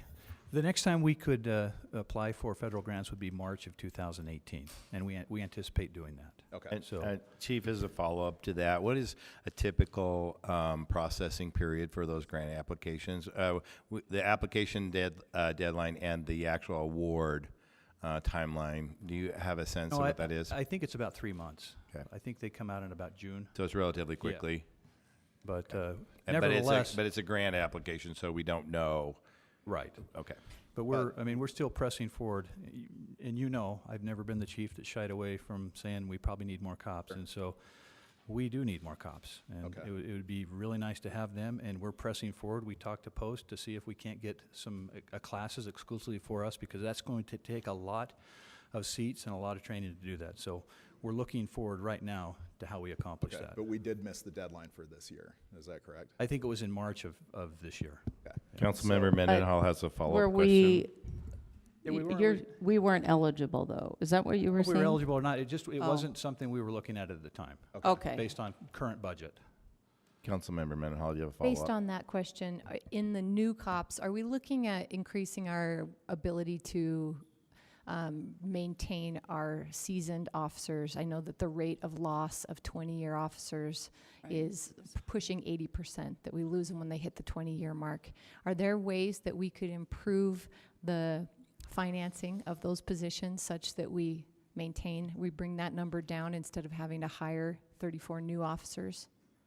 The grant funding, they're very specific for, like the last time we got grant-funded officers, they were bike officers. I understand that, but we're looking at 1.5 from fund balance. That's a significant number from an already tight fund balance that we were getting pretty uncomfortable with when we approved the budget back in June. So I'm looking for what's going to be coming out of our fund balance and potentially our general fund and not from grants. And I know that it's more affordable. I believe it's more affordable for us to increase the incentives to maintain those 20-year plus officers rather than lose them, as opposed to hiring brand new. I would welcome anything to look at to keep our officers around. I yeah. would like to request that we receive formal feedback on ways that the council could help through budgeting to retain our seasoned officers in lieu of having to hire brand-new officers for this 34 number. No problem, we can do that. Council members, I would just like to mention that our staff is tracking questions that you may require some information for follow-up. So if you would like to be specific when you have a follow-up information question, that would be very helpful for staff, because we don't have an expectation that all questions will be answered in this session. So Andrew Johnson has a Chair- follow-up question. Mr. Chair, can I ask, just make a quick comment on the law enforcement officers to Councilmember Luke's question about the 34. So as when we look right now in the surge that initially occurred with Operation Rio Grande, I think it's about 125 officers between the state, the city, UPD, AP&P as a part of that initial surge. Chief Brown and Commissioner Squires then asked the question that from a law enforcement perspective, as the programming and the services come on board as a part of phase 2 and the workforce component comes on as a part of phase 3, what does the law enforcement presence need to be from a strategic standpoint when we look at maintaining some of the success of separating out the individuals experiencing homeless from those that are preying on the criminal element? And what the chief and commissioner talked about was the need for 80 officers as kind of that ongoing presence. And so what the 34 represents, when we're talking about 34 new officers, is exactly what you're saying, Council Member Luke, is when we look at those officers that have been pulled into this responsibility now, being able to go back and take care of the rest of the city, their original assignment, so to speak. And then this allows us to get up to 40 full-time presence of officers to go along with the highway patrol. So it's based on that strategic question of what does that law enforcement presence need to be to maintain to maintain the success that we've seen so far. Okay, and that's great to hear, because I think one of the things that, and I will say more about this when Speaker Hughes and Lieutenant Governor Cox come up and speak to us, but the fact that we do have state involvement at this point is critical, because even though this falls within the responsibility of Salt Lake City, the problem is too big for one city to handle. It's the same, I compare it to what we're seeing right now with federal disaster relief and need from the federal government for areas around the country that are currently being hit by hurricanes. I mean, there are things that the state can do that we cannot. And so the fact that we do have that willingness and the partnership with the state, with the county and the city to do this is very, very good. The unique situation that we are in as the capital city, where this operation is taking place, is that we still have the rest of the responsibilities to our citizens to provide their safety, that we had and some of the funding items that we've funded in the past to ensure that we have a public safety presence throughout the city. Right. Being able to get back to that while continuing to fulfill our responsibilities in this neighborhood is important. But one of the things that we have that makes us unique from our other partners is we do have the rest of the city that we're responsible for, that we have to look after, and especially if there is going to be an issue with bleed over into surrounding neighborhoods, we need to be able to be nimble enough to have the ability to operate on that. So one of the requests that I would make from your administration, Mayor, is that all of your department heads, regardless of what the police, parks, whatever it is, that you look at every single funding option. If there is a federal grant available, if there is a program available where we may be able to get money from, I really would hate to see that we miss other opportunities in the future, because we are financially constrained, as Councilmember Mendenhall mentioned. We need to look at every single opportunity. And hearing in March that this wasn't a priority when we had already been talking about potentially bringing on 4 new shelters within the city, that number is now changed. We knew that there was going to be an increased number, and so I'm still uncomfortable with the fact that we missed this year, but just as a note to the rest of your department heads and your administration, if we can ensure that we are looking at every single funding option. My commitment as a council member is that I will do whatever I can to support what the administration is coming up with, what the police department is coming up with, what the fire department and our first responders who are responsible for this issue and implementing this issue, not just for the next 2 years, but long term. I will do whatever I can to ensure that they have the resources that they need to do it, but I need your administration's help to give us the tools that we need in order to make those funding decisions. Okay. Thank you.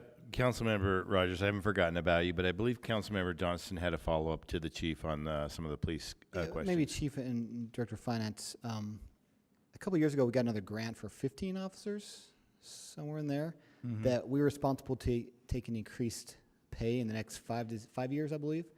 Where are we at on that unfunded piece we haven't fulfilled yet in the next few budgets? Do we know offhand? And Mary Beth, could you pull that microphone really close? That particular microphone doesn't pick up very well. I don't know offhand, but I can go back and get that information for you. You are correct. Every time we receive any type of grant funding for police officers, we have to pay a portion. That portion grows every year, but I can follow up I want with to say it's that. a couple million each year it grows. Right. If I don't. Right. So I think it's a 3-year step. So we probably need to take that into account with this as well, because we still have that unfunded next 3 years along with this potentially. Right.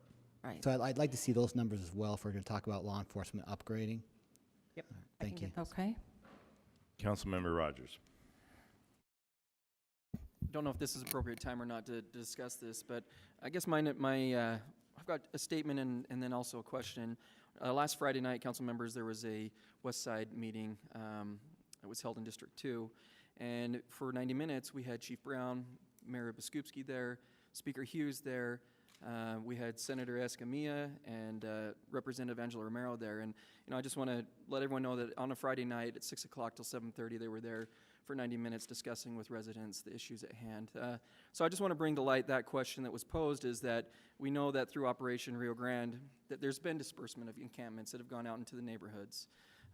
It was so reassuring to hear a speaker talk about that he is dedicated 100% not only to Rio Grande but outside of that area to discuss those encampments. And Representative Hollins was there, and too, as a bifold mission, as a representative for Salt Lake City in this area, but as well as a representative. But so my question is, if we're so dedicated to this, how are we going to ensure, both at a state level, when you come up, Speaker Hughes and Spencer Cox, to discuss this, but as well as us as a city, how are we going to ensure these encampments aren't continuing to pop up in neighborhoods? And I understand that we're looking at 34 more officers, so I have 2 questions here.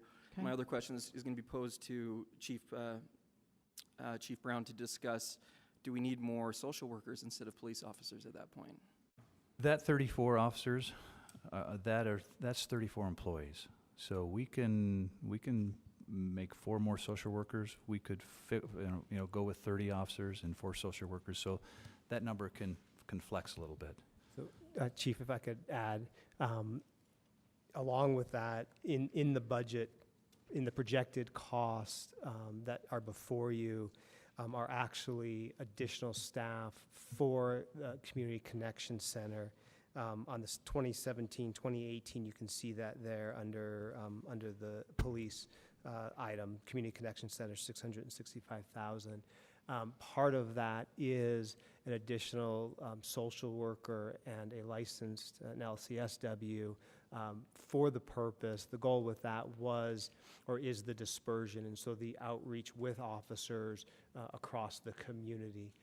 And so that, some of what you're asking is also accounted for in that budget item. And another item we talked about, Councilmember, is that sometimes we look at the need as just cops, but a lot of times when there's evidence to collect or scenes to process, we need our evidence tech there too, because a cop sitting there waiting for hours for an evidence tech to get there is just not productive. And so we plan on looking at the whole picture to see how we can streamline and better provide services to the city.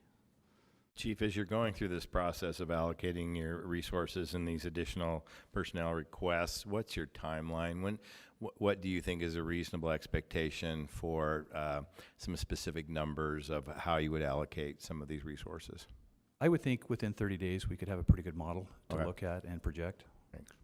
Any other questions specifically for the chief? Follow up, and Yeah. this is to Chief. I know that within the nation, it's very difficult now to get police officers to, to switch where they're currently at or to move. How are we going to make sure that these officers, that we have enough resources? And is 34, I mean, is that a solid number, or is that something that we can sit down and talk about and iron it out? That's, I mean, from a council perspective, I think that's our biggest worry, is that we're going to throw money at it, but we want to make sure that that money is well spent, that we're actually diving down into the issue and making a difference in the people that are suffering from homelessness. Yeah. No, I mean, I think, and we need to look at this from the perspective of Operation Rio Grande, but also how we serve the city. I think that we could benefit greatly by having some more officers. And we've done some workload studies. We've done some different ways to look at where we should be staffed. And that's why when asked several other times, I've said, yeah, we should probably look at more officers. And then just Yeah. one little follow-up is that, one last issue is that I think that when we hit milestones or these points, I think that something should be done immediately to notify, residents of Salt Lake City. I think that's kind of where our downfall is, that Operation Rio Grande hit, and then everybody wants to get all this information that we didn't have, that we couldn't supply. We couldn't say, this is what we're doing, X, Y, and Z, in order to compensate for ABC that's going to happen at the neighborhood. We need to make sure that residents are well informed of what's happening. Yeah, and we've been living on our unfunded police officers. I know we just increased it to 20. Last week, our FTEs for police officers, our full-time employees, is 453. I think we're at 454, so we're still one above. We graduate 26 in October, which is nice, but we've been living on that unfunded 20 for a long time. So if we're really going to do it, let's put the people in the budget and budget for it. So then my question is to the administration, Yeah, how can we so- handle that? How can we make sure and give residents Right. comfort that they're going to hit these milestones and you're going to have the information readily available? Part of why we didn't disclose Operation Rio Grande was the law enforcement component. Law enforcement was very clear that they did not want to forewarn the criminals in the Rio Grande neighborhood, so that there was ample opportunity on their part to really get the criminals that are in that neighborhood and consistently there. So sometimes our hands are tied a little bit in order for a plan to be effective, like that plan that law enforcement pulled together so quickly. We have been working very consistently with meetings every day with the state and county, our partners, on every element of Operation Rio Grande. And I know that Councilmember Derek Kitchen had been invited by the speaker to attend these meetings. And under the exact same impression that I was under was that information was being shared by him back with the council, and we did not know that that is not how this worked. So our apology. Yeah, and I'm going to come to Derek's defense because it's not his responsibility to give the council Right. information. Well, that's what we have discovered, yeah. Councilmember Kitchen, I believe you had a follow-up for the chief. Did. Thanks for being here, Chief Brown. Now that we have all levels of government in the game here in Rio Grande, I think one thing that we want to make sure we don't have happen is a duplication of services, or we want to go for maximum efficiency here, right? And so I'm wondering if you've had the opportunity to take a look at the Community Connection Center and the operations of that facility, and maybe have maybe cross-compare, the operations of maybe the Catholic Community Services or some other service providers in the neighborhood, just to make sure that we're not duplicating efforts. And I don't know if you've had a chance to really sit down and dive into that at all. Yeah, I mean, Lana Dalton is amazing, and she's the director down there, and she knows the game. Let me tell you, she knows this game, and she has been looking at ways to leverage her staff and her people since the doors opened. And so she works very well with the Catholic Community Center, the Road Home, all the service providers. And so, but we will always continue to look for better ways to provide better service to those that we reach out to. Okay, and yeah, Councilor, if I yes, could please. address that as well. Yes. As a part of Operation Rio Grande, one of the areas of focus was the assessment and treatment, and a committee that was led by Mayor McAdams and Shalingi, and who's here, and Noella Sudbury from the county. Lana and our CCC staff and Sandra Hollins were also very involved with that particular working committee, looking at that, again, that phase 2, both phase 2.1 and phase 2.2. And a large part of that conversation with the state and the county was that making sure that there's not that duplication of services, and great partnerships and great collaboration have really come out of those conversations where Human Services, the State Department of Human Services, for example, are providing volunteer staff that are being housed in in the Community Connection Center, as well as DWS staff. And as we continue to implement those programs and services, that is at the top of everyone's list to make sure there's that collaboration and coordination and not that overlap. Right. And Mayor, I just would like to, for the record, state that any information that I took away from any meeting has been shared with staff and Okay. disseminated to all of my colleagues. Okay. But, you know, I'm not in every meeting, and I'm Right. definitely not in all the meetings that you're in. And so it's not, I think it's absolutely appropriate for you to make sure that you're communicating with the city council, primarily through our chair. Yes, and we have had several meetings. Thank you. Councilmember Mendenhall. Yes, I know we want to move on to allow our layers of this discussion to come out, but really specific, and I'd like Mayor to answer first and then maybe Chief. But if the point of Operation Rio Grande was to take people to jail who needed to go to jail, provide detox opportunities and other opportunities for those who were appropriate to go there and had the desire to do so. But a reality is that the population's scattered. How are you monitoring that beyond crime statistics? And I'm happy to hear after the Mayor speaks about that particular deployment of our police resources, but there is a scattering. The number one question coming from my constituents is, how's the city monitoring it, and what are you going to do about it?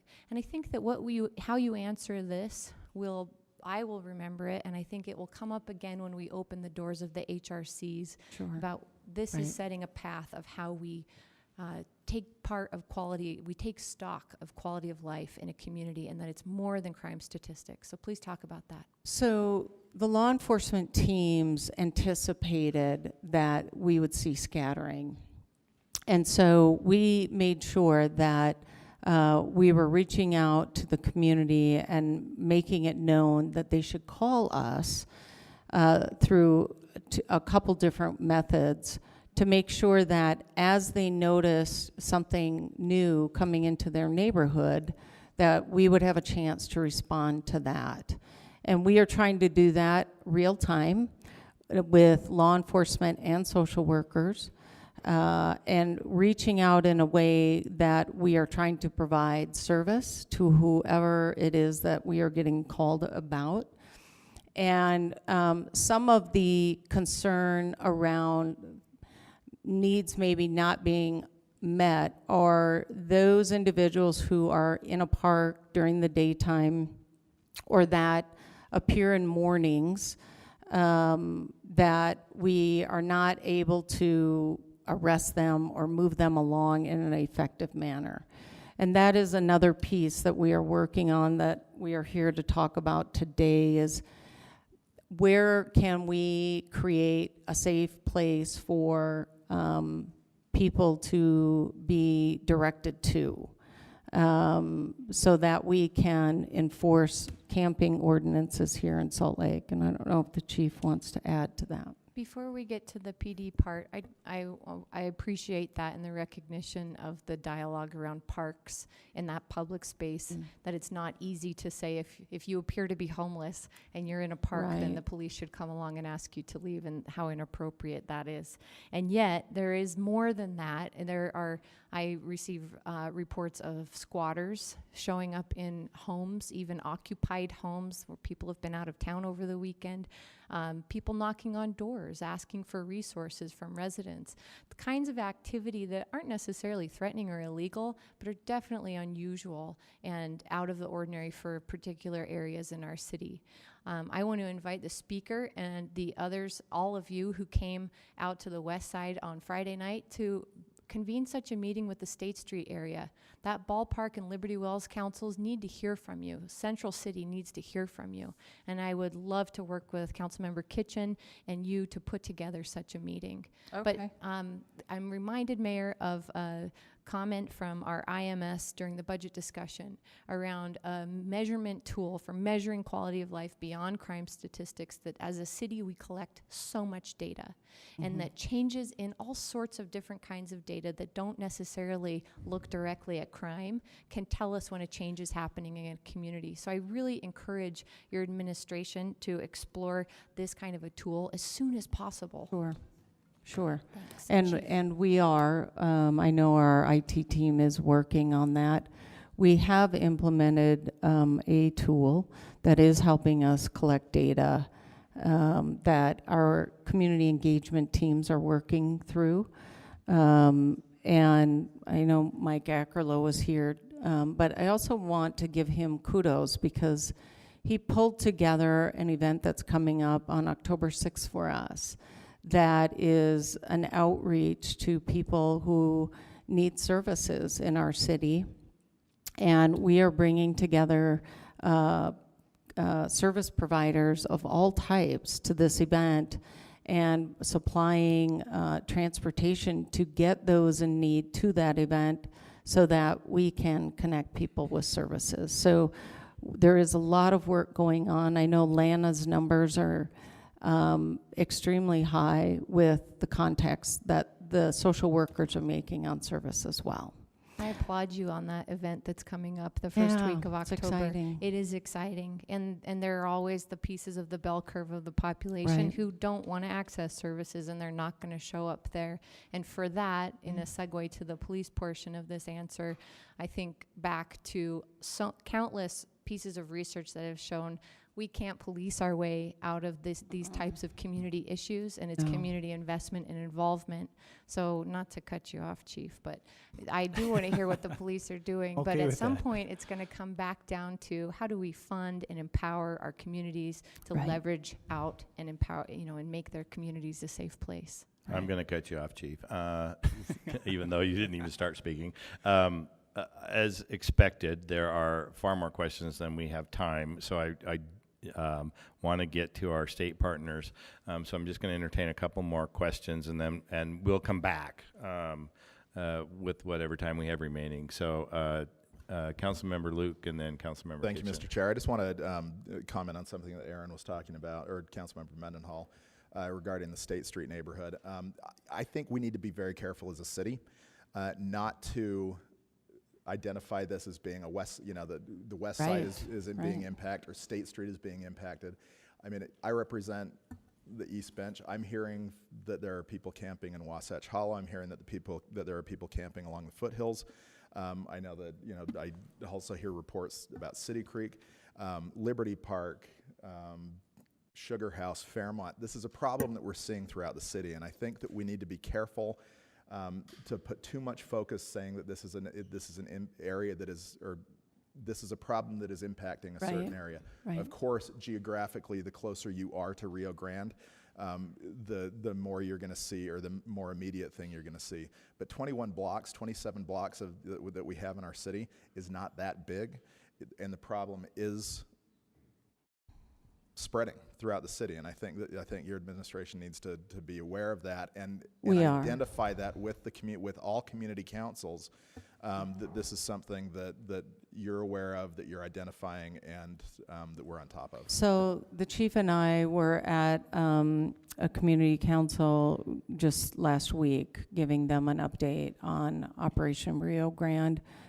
So we were at a couple meetings last week in the evenings, both on the east side and the west side, and those meetings will continue. I don't know if the chief wants to talk about this at all, because I think it's important you hear what they are actually doing to address this issue. Just real quick, I mean, so much has been focused on the arrests that are being made down at the Rio Grande. I mean, I think they're well into the 700s. But the other side of that is the very compassionate outreach that has taken place. And we have documented almost equally the same amount of services that have been given out in the field, also people walking through the CCC. So, Councilmember Mendenhall, to your point, we need to hear from the public.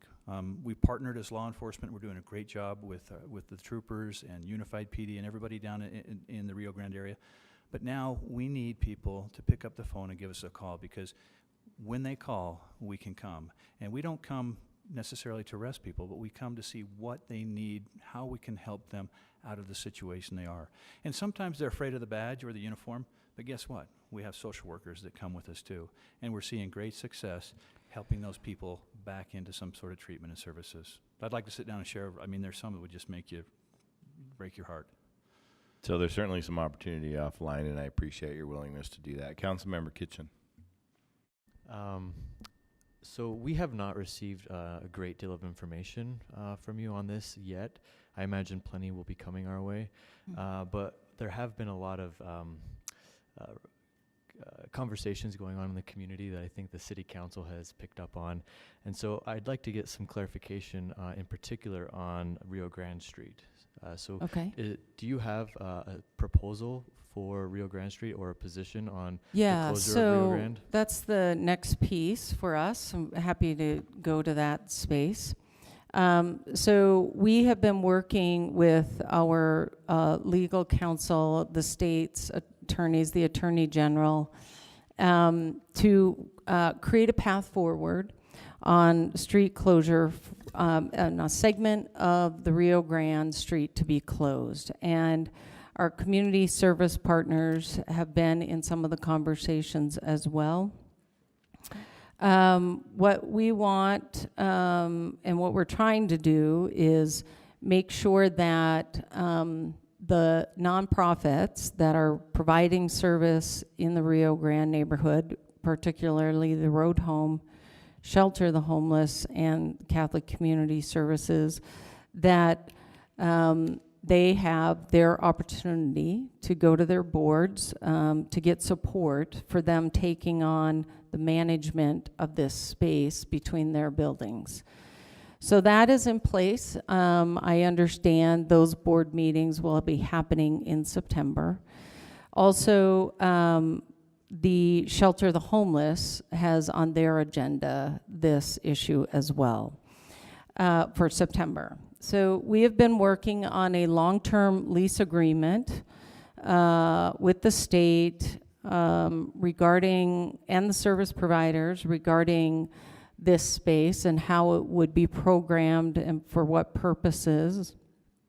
We have also been working with stakeholders to really ensure that we provide for the public to have their opportunity to be a part of the public benefits analysis that is needed. So we are planning to transmit today to the council our intention to pursue closure of this segment of the Rio Grande neighborhood. That would allow for this to be put on a work session you have on September 12th, and then a potential public hearing and vote on the 19th. That deadline essentially works for all the nonprofits involved as well. And it's a matter of everyone moving in the same direction to meet that deadline. I want to move on to our state representatives here, but Mary Beth, I have one final question for Okay. you. When the $1.5 million that we're looking at, is that reconciled fund balance numbers, or is that an estimate based on the information we had during the budget process? It's actually an estimate based on not the budget process, based on what we're seeing at this point in time. We won't have reconciled fund balance numbers until December. Okay. So what I projected was about 11.5% to 12% fund balance. What that means is that every percentage is about $2.7 million. So if you decided to fund $2.7 million worth of the homeless resource, you will be taking away a percent every single 2.7. And so the recommendation that we have before us, does that take us down to the 10%, or does it just get close to the 10%? We're at 11.5. It takes us approximately, I think, to like 10.74 off the top of my head. And if we're at 12%, I think it takes us to about 11.25%. Okay. Right. Thank you. So, yes, go ahead. For me, just real quick, is there a recommendation for us to continue to find and fund the additional 2.6 million? And so I'll take a stab at this, but I don't think at this point, since this is the first time we're looking at this information, however, I think we want to move quickly. And so what I would propose is that we transfer over to the state presentation, and then I'm going to hopefully have some time for some additional questions at the end of their presentation as well. So, Very good. Thank you.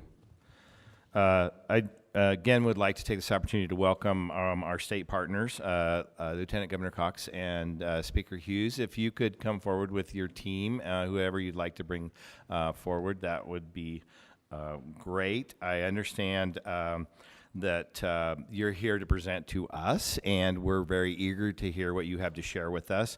In particular, I think we're interested in the ongoing plans and the costs associated with Project Rio Grande in particular, but I also understand, and it's been introduced, that there are some proposals relating to Rio Grande Street. And so I'd like you to just go ahead with your presentation, and then we'll open it up for questions when you're ready. Thanks, Councilman. I think, Speaker, do you want to go first? Sure.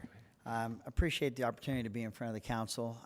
We understand there are no actionable items before you today, but I think that in a spirit of strong dialogue and communication and being here to answer your questions, we need to do this more often. I think it was observed that we need to have stronger communication, and there needs to be a clear understanding of what we're in the process of doing.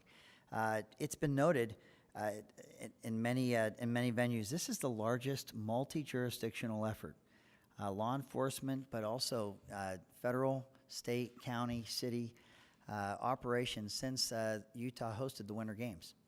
And we know that we had some step-up time for the Winter Games that we don't necessarily have in this issue.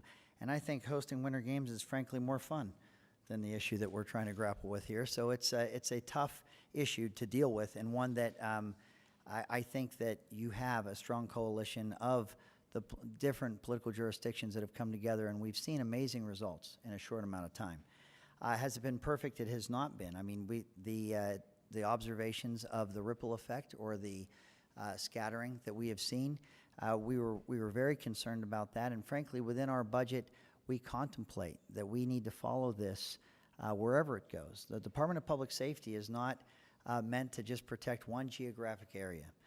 Commissioner Squires was charged with, if this were to move to the Jordan River, we would go, and this effort would go to the Jordan River. If it goes to Poplar Grove, if it goes to Liberty Park, if it goes to different areas, it is designed to, particularly, the lawlessness has to be addressed and followed. There's a very strong ecosystem of lawlessness and of drug trafficking that's going on in the area. There's many reasons why, not just in Utah, but societal with opioid addictions. 4 out of 5 of these heroin users looking for drugs started with painkillers, and we feel that, and not just us, but the country's feeling that. So we know that we have to follow that law enforcement, or that law enforcement component wherever it goes. Here's what I'd like the council to understand, and what I've begun to better appreciate the longer I spend in this area. And I've been down there all day today. I've been since July 5th. I've asked my chief of staff to find us a storefront, and I've tried to hold every legislative meeting I can in that area. I try to look out that window and ask the questions: who are we looking at? Are we looking at someone that needs a treatment bed? Are we looking at someone who's a cartel member? Are we looking at someone that needs a job? Who are we looking at? And I've concluded that there's an anonymity that's happening down there, where it's very hard for us as public servants to really help people if we don't know their story. And it's very easy for the criminal element to maneuver and operate within these crowds and these populations, people experiencing homelessness, because we don't know who people are. And so one of the goals that we've had, and one of the great, I think, results of having this storefront where we've been able to watch a spice trade, spice joint making operation going on as fast as fingers could roll them and people could buy them, I think that's something to watch and something to behold. And I think it works far better to see that and understand that we have a responsibility as a state than it is in a public hearing or in a PowerPoint presentation. So that lawlessness, to me and to many that we have watched in that area, that open drug trade that had been going on, was a fountainhead for some of the other problems that we're seeing with people that are experiencing homelessness. The question was asked about the encampments. Let me tell you something that I have realized in this time down there. Some of these encampments were going on, and I'm not saying the ones that have been brought up in this meeting, but people have chosen to stay away from this area and camp potentially along the Jordan River, along other areas of the city for fear. Fear of falling back into addiction. Fear of having their things stolen if they were to be inside the road home. That's not a criticism of Road Home. I think they're trying everything they can with the resources they have, but there has been a criminal element that has become a barrier to access and to services. And I have seen that more and more. And one of the hopes that we have had is if we, and a much larger law enforcement effort, can attack this lawlessness that's going on, then those that need the help, those that have been camping and would feel better if they could access the Wiegand Center and they could go to the Road Home, would actually know that that's a safe place and a place that they could go without experiencing criminal activity. So the encampments and who actually is doing the camping is important to us to know. We have to be careful. Being homeless is not illegal. If someone wants to enjoy a park and sit at a park, it's their right, and it shouldn't be interrupted. If someone is there committing a crime, that is not something that we should be tolerating, and something that, frankly, we should be enforcing. One of the things that was asked of me early on as we were beginning to put a plan together was to meet with the ACLU. And I'll be careful because I don't want to misinterpret working with the ACLU and getting good examples as their endorsement of what we're doing. But I do believe that if you were to ask them, they will recognize many of their observations in this plan that we're putting forward. One was there's been a case, and it happened in Miami, where they said you can't loiter. You got public nuisance laws, and you can't be camping, you can't loiter, sit and lie, all those things. But they had 5,000 people that were experiencing homelessness, involuntarily homeless, and it had about 1,000 beds. And the courts ultimately, through lawsuits and appeals and all the way to the Supreme Court, they determined, look, you can't ask a person to walk in perpetuity. If they don't have a reasonable place to go, what are they supposed to honestly do? One of the challenges we have, if we want to create and restore law and order, is that we have to have the ability to give people reasonable alternatives to where they would be otherwise. So if you're camping because you're afraid to be in this area, we have got to reduce that barrier, and we've got to make sure there's somewhere safe for people to go. If someone is out there at night camping and we say, look, we have an ordinance and we don't allow camping, but we do have a place at the Road Home and a spot for you and a bed for you, that is a place that we needed to contemplate and has been part of this plan from day one. And I want you to know that talking about a safe space, and I'm getting into that issue a little bit more right now, talking about how we reduce the barriers to access to services, creating safe places where criminal behavior is not rampant, has been part of this plan from the beginning. And I believe that many of the council, I know myself as a policymaker, as early as April, Salt Lake County was talking about some of these strategies to start to make sure that the services that are out there are reaching the people that most need them. I'll get into that more specifically, but I took some notes because I heard some good questions here and I want to be able to answer them. Councilwoman Mendenhall, there's a couple ways that you can communicate to your constituents. First off, I want you to know we had a great town hall council meeting, community council meeting. I got there at St. Patrick's Community Center, and I think people were a little salty, a little concerned, a little mad, and they have a right to be. There wasn't as much information that the public understood, and they had incredibly important questions and good questions that needed to be asked. But after about 90 minutes of dialoguing with each other and hearing us say, we need to fight for our neighborhoods, we need to fight for this city, we need to fight the lawlessness that has left people feeling afraid and the public safety feeling like it's being eroded. We're in it together.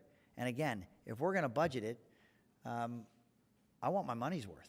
I want to see this is being followed. I want to see that this is happening. So we are planning to have, I'm willing to participate in the Ballpark Community Council, and we're planning that meeting. There's the Central City Community Council, which I believe is the Liberty Park area.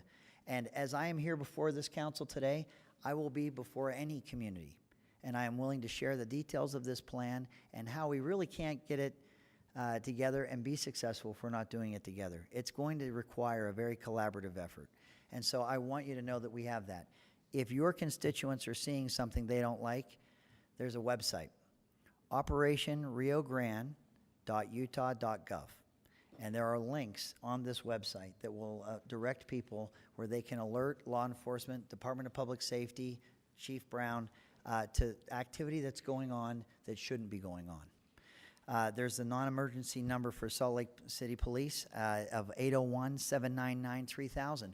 We shared these phone numbers and these websites at these community meetings, and we will continue to do so that you know, and we want to be wide open and very transparent in that process. Let me tell you one of the things that when we asked Commissioner Squires to help take this on, because as Councilman Luke pointed out, this is much larger than one city's jurisdiction to take on. And when you ask the Commissioner of Public Safety, hey, we've got to come together with our Salt Lake City Police, our Unified Police Authority, Adult Probation and Parole, we're all coming together. We even had Davis County Sheriffs. We had as many as we could that were willing to lend a helping hand and deal with this issue. One of the things that Commissioner Squires pointed out to us is that we have about 2,100 people in that area, and we don't necessarily know everybody's individual story or what is going on. There would be surveillance that would occur, that we would understand who the highest volume drug traffickers were. The sweep was not a sweep. It wasn't clearing a street from one end to the other. These were surgical in nature, in that we were looking to identify those that were dealing the highest volume of drugs, those that were the most dangerous, and trying to get them out of that area. Again, interrupting that ecosystem of drug trafficking and crime that's been going on. And we've seen the success. I think within days, certainly within the week, we saw a streetscape that many had not remembered for a long time, and a level of public safety and calm in that area. That was, if you recall, it's only been 2 weeks ago. Sometimes it feels like it's been longer, but we had a helicopter, Department of Public Safety's helicopter in the air. We had over 100 officers on the ground. It was never anticipated that show of strength or that law enforcement presence would stay there for 2 years. However, and this operation is committed to Operation Rio Grande for the next 2 years. This isn't just for 3 months, 9 months. This is till those resource centers are constructed and we can see bed for bed a reduction of the population in that area, so that bed for bed, those people that are the Rio Grande, the road home, can transfer to those resource centers. The work we do right now depends on the success of that long-term plan, so it's essential that happens. What it was pointed out to us is that it's a very nimble plan. It's based on surveillance. It's based on understanding what's going on, and it may change.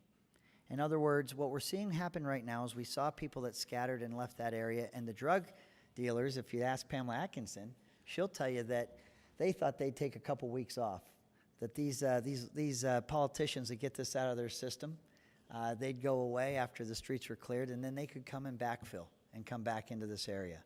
As they see that we're not leaving, they have become more sophisticated in trying to reunite with those they've been preying on for so long. We have people that are now disguising themselves as homeless. It was easier for them to be spotted before when they didn't look homeless, but now, because we have a presence in that area, they are disguising themselves and getting into areas that are harder to see to try and begin this drug trade again. It was observed by Commissioner Squires himself right outside the Wiegand Center just 2 days ago, spice joints being sold in the shade under the tree at a high volume again. That's new. That's something that's coming back. And that causes our law enforcement to have to reconsider their strategy and what they're doing to try and address the changing nature of the drug trade and how they don't want to give up this area. They don't want to leave this area. This is my worry. Part of this has always contemplated that instead of underneath that tree in front of the Wiegand Center, where drugs or these spice joints were being sold, we would have a safe place where people would be told, you can enter into this area. It's a courtyard, it's larger, and you will not be confronted with people selling drugs. You're not going to have, hopefully, the risk of your personal belongings being stolen. A safe place is absolutely essential to getting and prioritizing our resources to those who are most needy. The closing of the Rio Grande Street, this portion of it, it can be a courtyard, and there's much discussion about how the service providers can coordinate efforts and really provide more robust services. But for me, what I'm going to say is what I need and what I think the city needs is a communication to people. There is a safe place for you to go. Even if there wasn't more robust services, this area is safer than the area that you were camping or that you were at, where those looking to sell drugs to you, they won't go. And the reason they won't go there is you have the Catholic Community Center has an ID card. We would have a services coordination card, and this area would be an enclosed area where the services coordination card would grant you access to this area. Criminals don't want services coordination cards. They don't want their picture taken. They don't want to be part of that. This is even feedback we've heard from Catholic Community Services is they've had their card. It has had that chilling effect on the criminal presence in that area. When someone has a card like that, we're hoping that that area becomes a place where you can encourage people during the day. Hey, you can be in this area and you can be safe. This is an alternative that you have. And then once you get into your public nuisance ordinances that you have as a city, you have some alternatives that you can direct people. This gives you a safer place to point people to by way of direction. This is the fear that I have and why the urgency of this is important. We know, and as I'm reading the reports in the morning from Commissioner Squires and our law enforcement efforts, that those that are doing the drug trafficking are getting more aggressive. They're looking to come back in this area.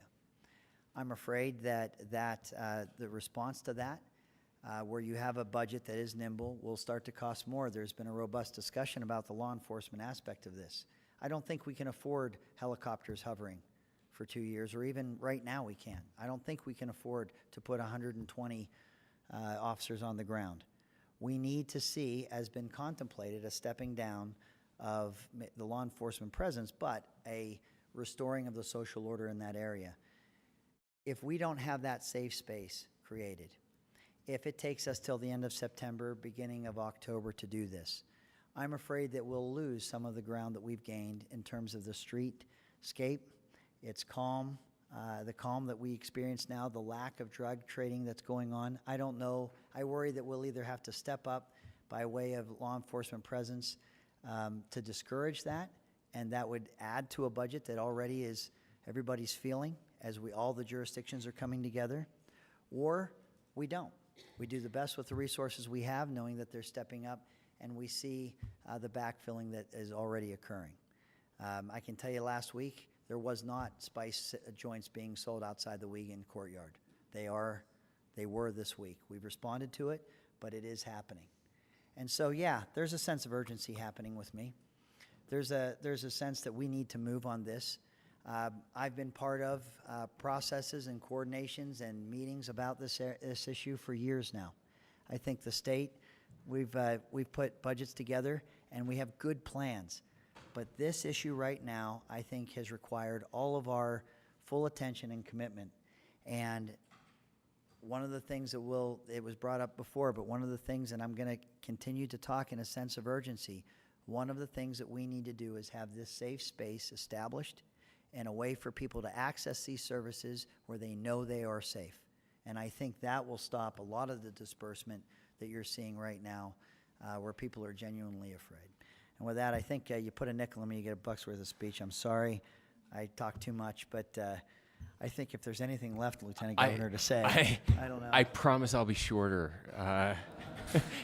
Councilman, let me just thank the speaker for covering all of that. And I think all your questions have been answered, so we're good. I will add just a couple. No, you're great, speaker. I will add just a couple things that I think are important, and maybe in response to some of what we heard. One is the budget, and Councilman Luke, you talked a little bit about this, how important it is that the state is now actively involved, and how one city cannot bear all of this. And we understand that there are a lot of things that the capital city is expected to bear. This is one of those. It is unique in a lot of ways, in a lot of positive ways, and in some negative ways. But I would look at this too as a grant of sorts from the city, that we're matching everything you do, and sometimes matching not just 1-to-1, but 3-to-1 when it comes to the actual dollars being spent. For every police officer you're hiring, we're hiring one too to come down and do this. And so I think the taxpayers of Salt Lake City can be very comfortable in knowing that they're getting more for their dollar than they ever have before when it comes to this particular situation. The other thing I will mention too, the speaker mentioned our willingness to go and meet with people and to talk with people. We understand that this has been a very unique process. He said this just started 2 weeks ago. It feels like a lifetime. We feel like an old married couple at this point. But I only say that because everything is happening in this kind of hyper time frame, that it does feel like the information may not be flowing, and certainly it hasn't. We recognize that there was an executive piece of this that had to happen very quickly. This is a 6 to 8 month plan under the best of circumstances, and we tried to do it in 2.5 weeks. And so what that means is there is a legislative function that is critical to this. His colleagues in the legislature, the city council, and the county council play a very big role in making this happen over the next 2 years, and we're cognizant of that. And our commitment to you is that we will be here, and we will talk, and anything you need from us, we're willing to do. But we also need your help in the surrounding communities. This dispersion effect, we know it's real. We've planned on it. We've been responding in real time to calls that have been coming out. And what we found is twofold. There is dispersion happening, like we thought. There is also a hypersensitivity to what's happening. I liken it to this. When you buy a new car, suddenly you see that there are new cars like yours everywhere on the road that you didn't notice before. That's kind of happening here. There are people that never noticed that there was homeless people. There were people experiencing homelessness in their neighborhoods, that there were squatters before Operation Rio Grande. All of those things happened prior to Operation Rio Grande.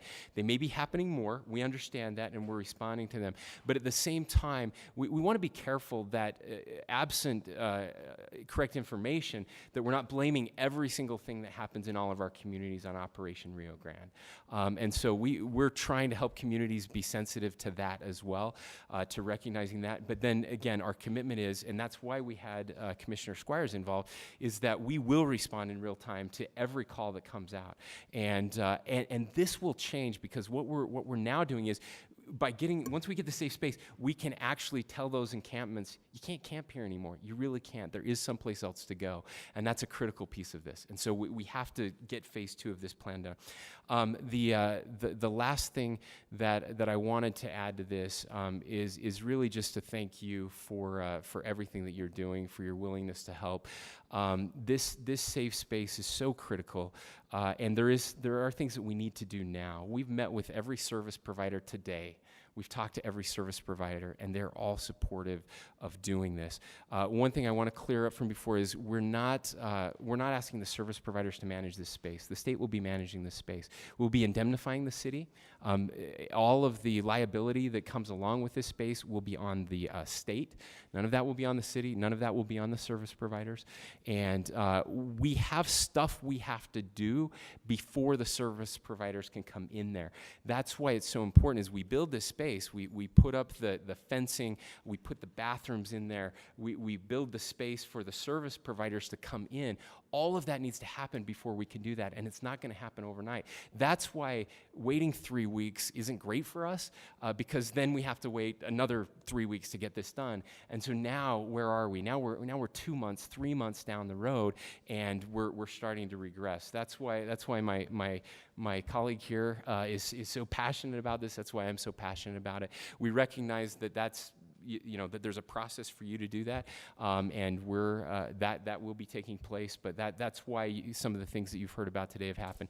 we're happy to take some questions if we haven't answered them all. Great. Thank you both very much. Before we get to questions, I just want to take this opportunity to inform the council of something you are aware of, but I wanted to remind people that the council and the mayor have very different roles and powers in our government structure. And in general, where the city is engaging in transactions for property for less than fair market value, the council involvement is actually legally required.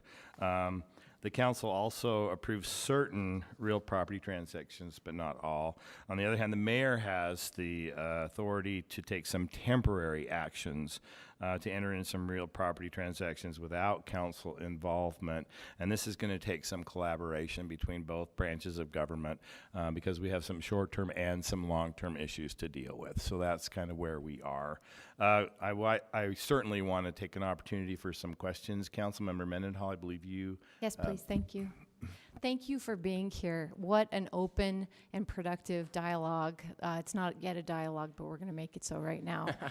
Thank you for being here. I have learned more in this last 20 minutes of listening to you than I have in the last several weeks. I sincerely appreciate you coming and for your offer to continue this. So one is a bit rhetorical, but my main question is, how do we further this dialogue and the regularity of it? We are, I think, I of course can't formally speak for the whole, but we want to work with you. We want this to succeed. Our city wants this to succeed, and we have a lot on the line. So I'm going to go first. Just once, use your elbow. So I deserve it. I don't care. No, it's fine. You can say that. It's all good. The only thing I would say is just is try this. it. Just try to go first. One of the things we say often about this, why it's been, people are like, it's so great that we're all working together. Yay! It is great that we're all working together. The problem is that these institutions were not designed to do what we're doing. Your institution is not designed to do what we're doing. You meet 3 times a month, maybe. I don't know exactly what your schedule is. 3 or 4 times a month. You have these meetings, and we're way outside of our lane on this. We're making decisions at 1 o'clock in the morning on this as it's happening so quickly. Hopefully, that's starting to slow down a little bit, and we want to be more involved. There's a couple ways we can do that. That is, you can schedule us to come to your meetings like this, and we will be here. We can also communicate directly with the chair or others.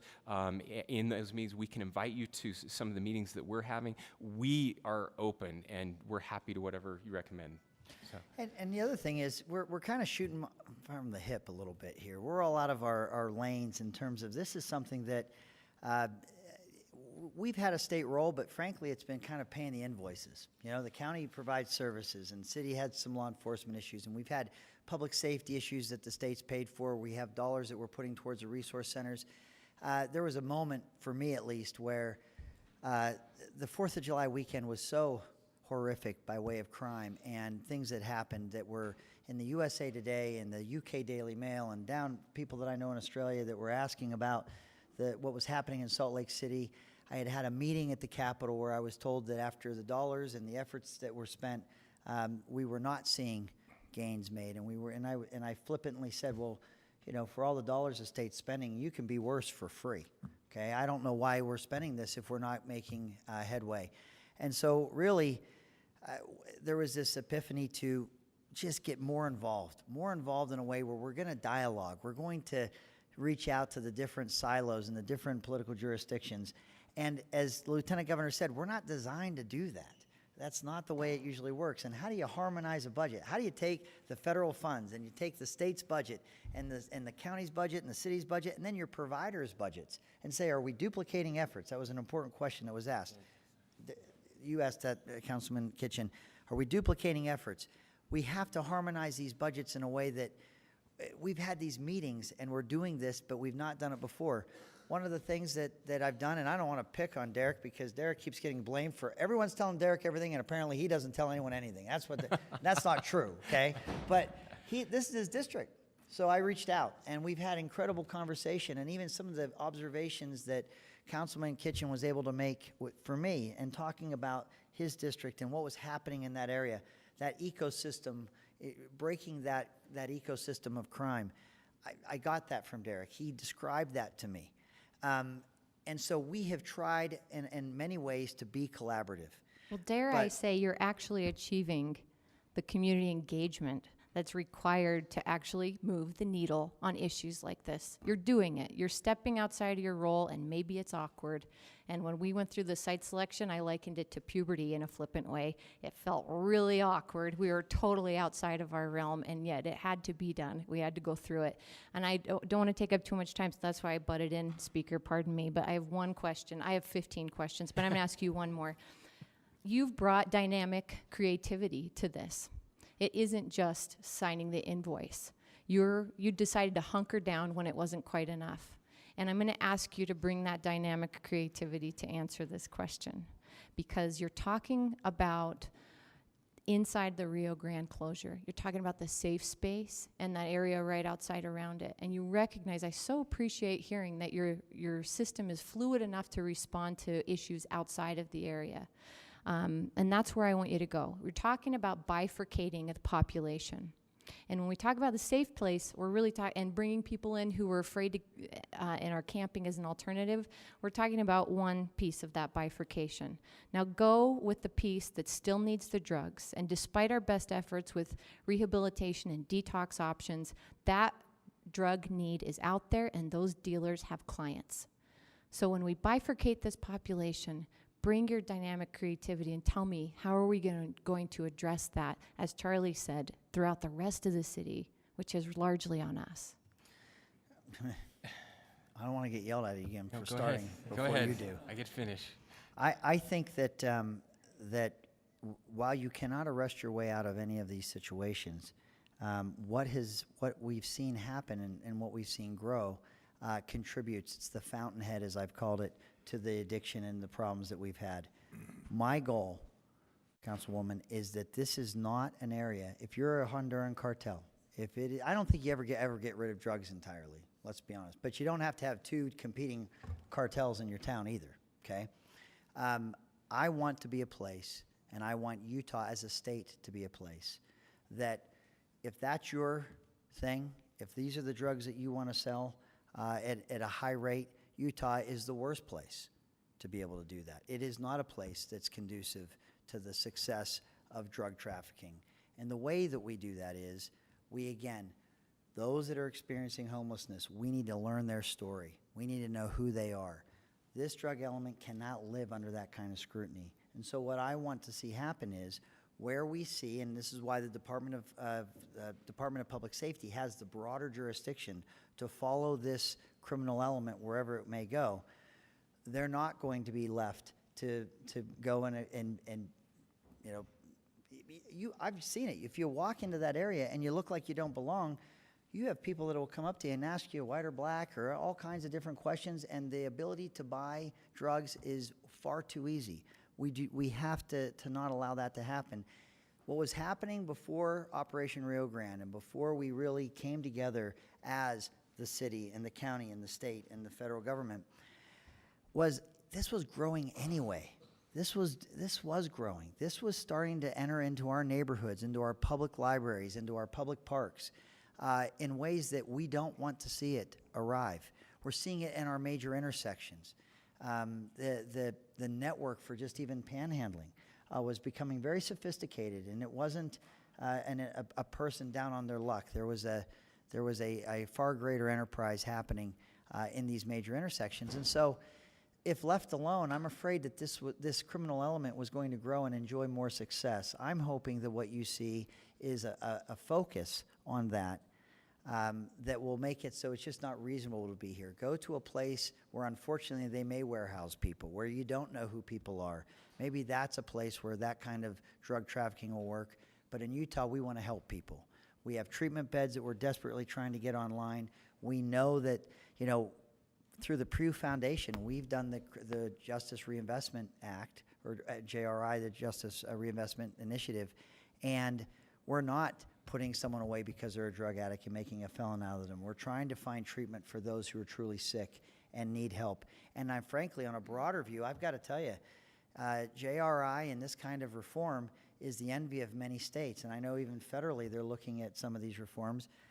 Operation Rio Grande and what we're going to do here and how we provide treatment as well, it will really spell the fate of our justice reform for the whole state. if we can do this successfully or not. And so that's how I hope to chill the criminal element by being aggressive about those that are preying on the vulnerable. Two quick things just to add to that, Councilwoman Mendenhall. This is the one that keeps me up at night because it is growing. It's gone unchecked down there. So we had an environment where anybody could go. It was an open air drug market for a long time. So we're going to make it harder for them, first of all.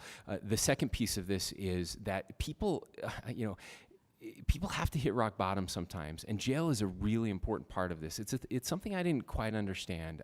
This justice and mercy thing is really important to me, and helping people get help. But what we're seeing is people that get through that process and get into the CATS program, and then get into treatment beds, the possibility of success goes way up. If there are no consequences for your actions, there's no incentive to try to change your life and improve, and that's really important.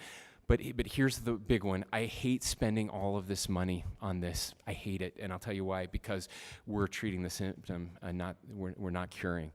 We've got to stop the people from getting addicted in the first place. And one of those ways that the speaker already mentioned, 4 out of 5 heroin users started with prescription meds. We are working. There's a big announcement just this week or just a few days ago with IHC and what they're trying to do with pain management and how we change that and how we prevent that in the first place. For every dollar we spend here is a dollar we're not spending on the front end to keep somebody from going in there. But our commitment is that we're working and we're trying and we're open to new ideas. And we're willing to get outside our boxes to do it. Thank you for being here. Lieutenant Governor, I really appreciate your comments there, and if you could take a second and maybe address what happens after this 2-year period, or what happens simultaneously to this 2-year period. I think you're absolutely accurate. We're treating a symptom. We're not treating the problem. What's happening at your level? What can we do at our level to look at interventions before we get to these situations down the road? The opioid crisis is the biggest piece of this, and it's not unique to Utah. In fact, it's worse just about everywhere in the country right now. And so that's a piece. The legislature has done great work over the last couple of years, and there's more coming on that. But you are all aware of what happens in 2019. The reason we talk about a 2-year period, we're changing the way we provide services to our friends experiencing homelessness. And that's why this is so critical and why it can't fail. If we don't get this right in the next 2 years, if we don't fund this, if we don't have the law enforcement, if we don't have the treatment beds, if we don't do this right, everything we've invested in starting in 2019 will be an abject failure. I'm telling you right now. We can't screw this up. We just can't. It has to happen. And so we have to be ready, and we have to, as we transition, just the sheer number of beds, we won't close the road home if we don't reduce the population, get the bad guys out of there, get people treatment, get them back on their feet. The last piece of this that's really important, and this will happen inside the safe space, that safe zone, we call it the dignity of work piece. Steve Starks with the Utah Jazz is leading this effort. We have employers from across the state that have said we want to help. Workforce Services, John Pierpont and his team will be located in that space as well. Anybody that wants a job, we'll get them a job. We'll get them the training they need when they're ready. They get out of treatment, whatever it is, we're going to find them a job and help them get back on their feet. That's how we reduce those numbers.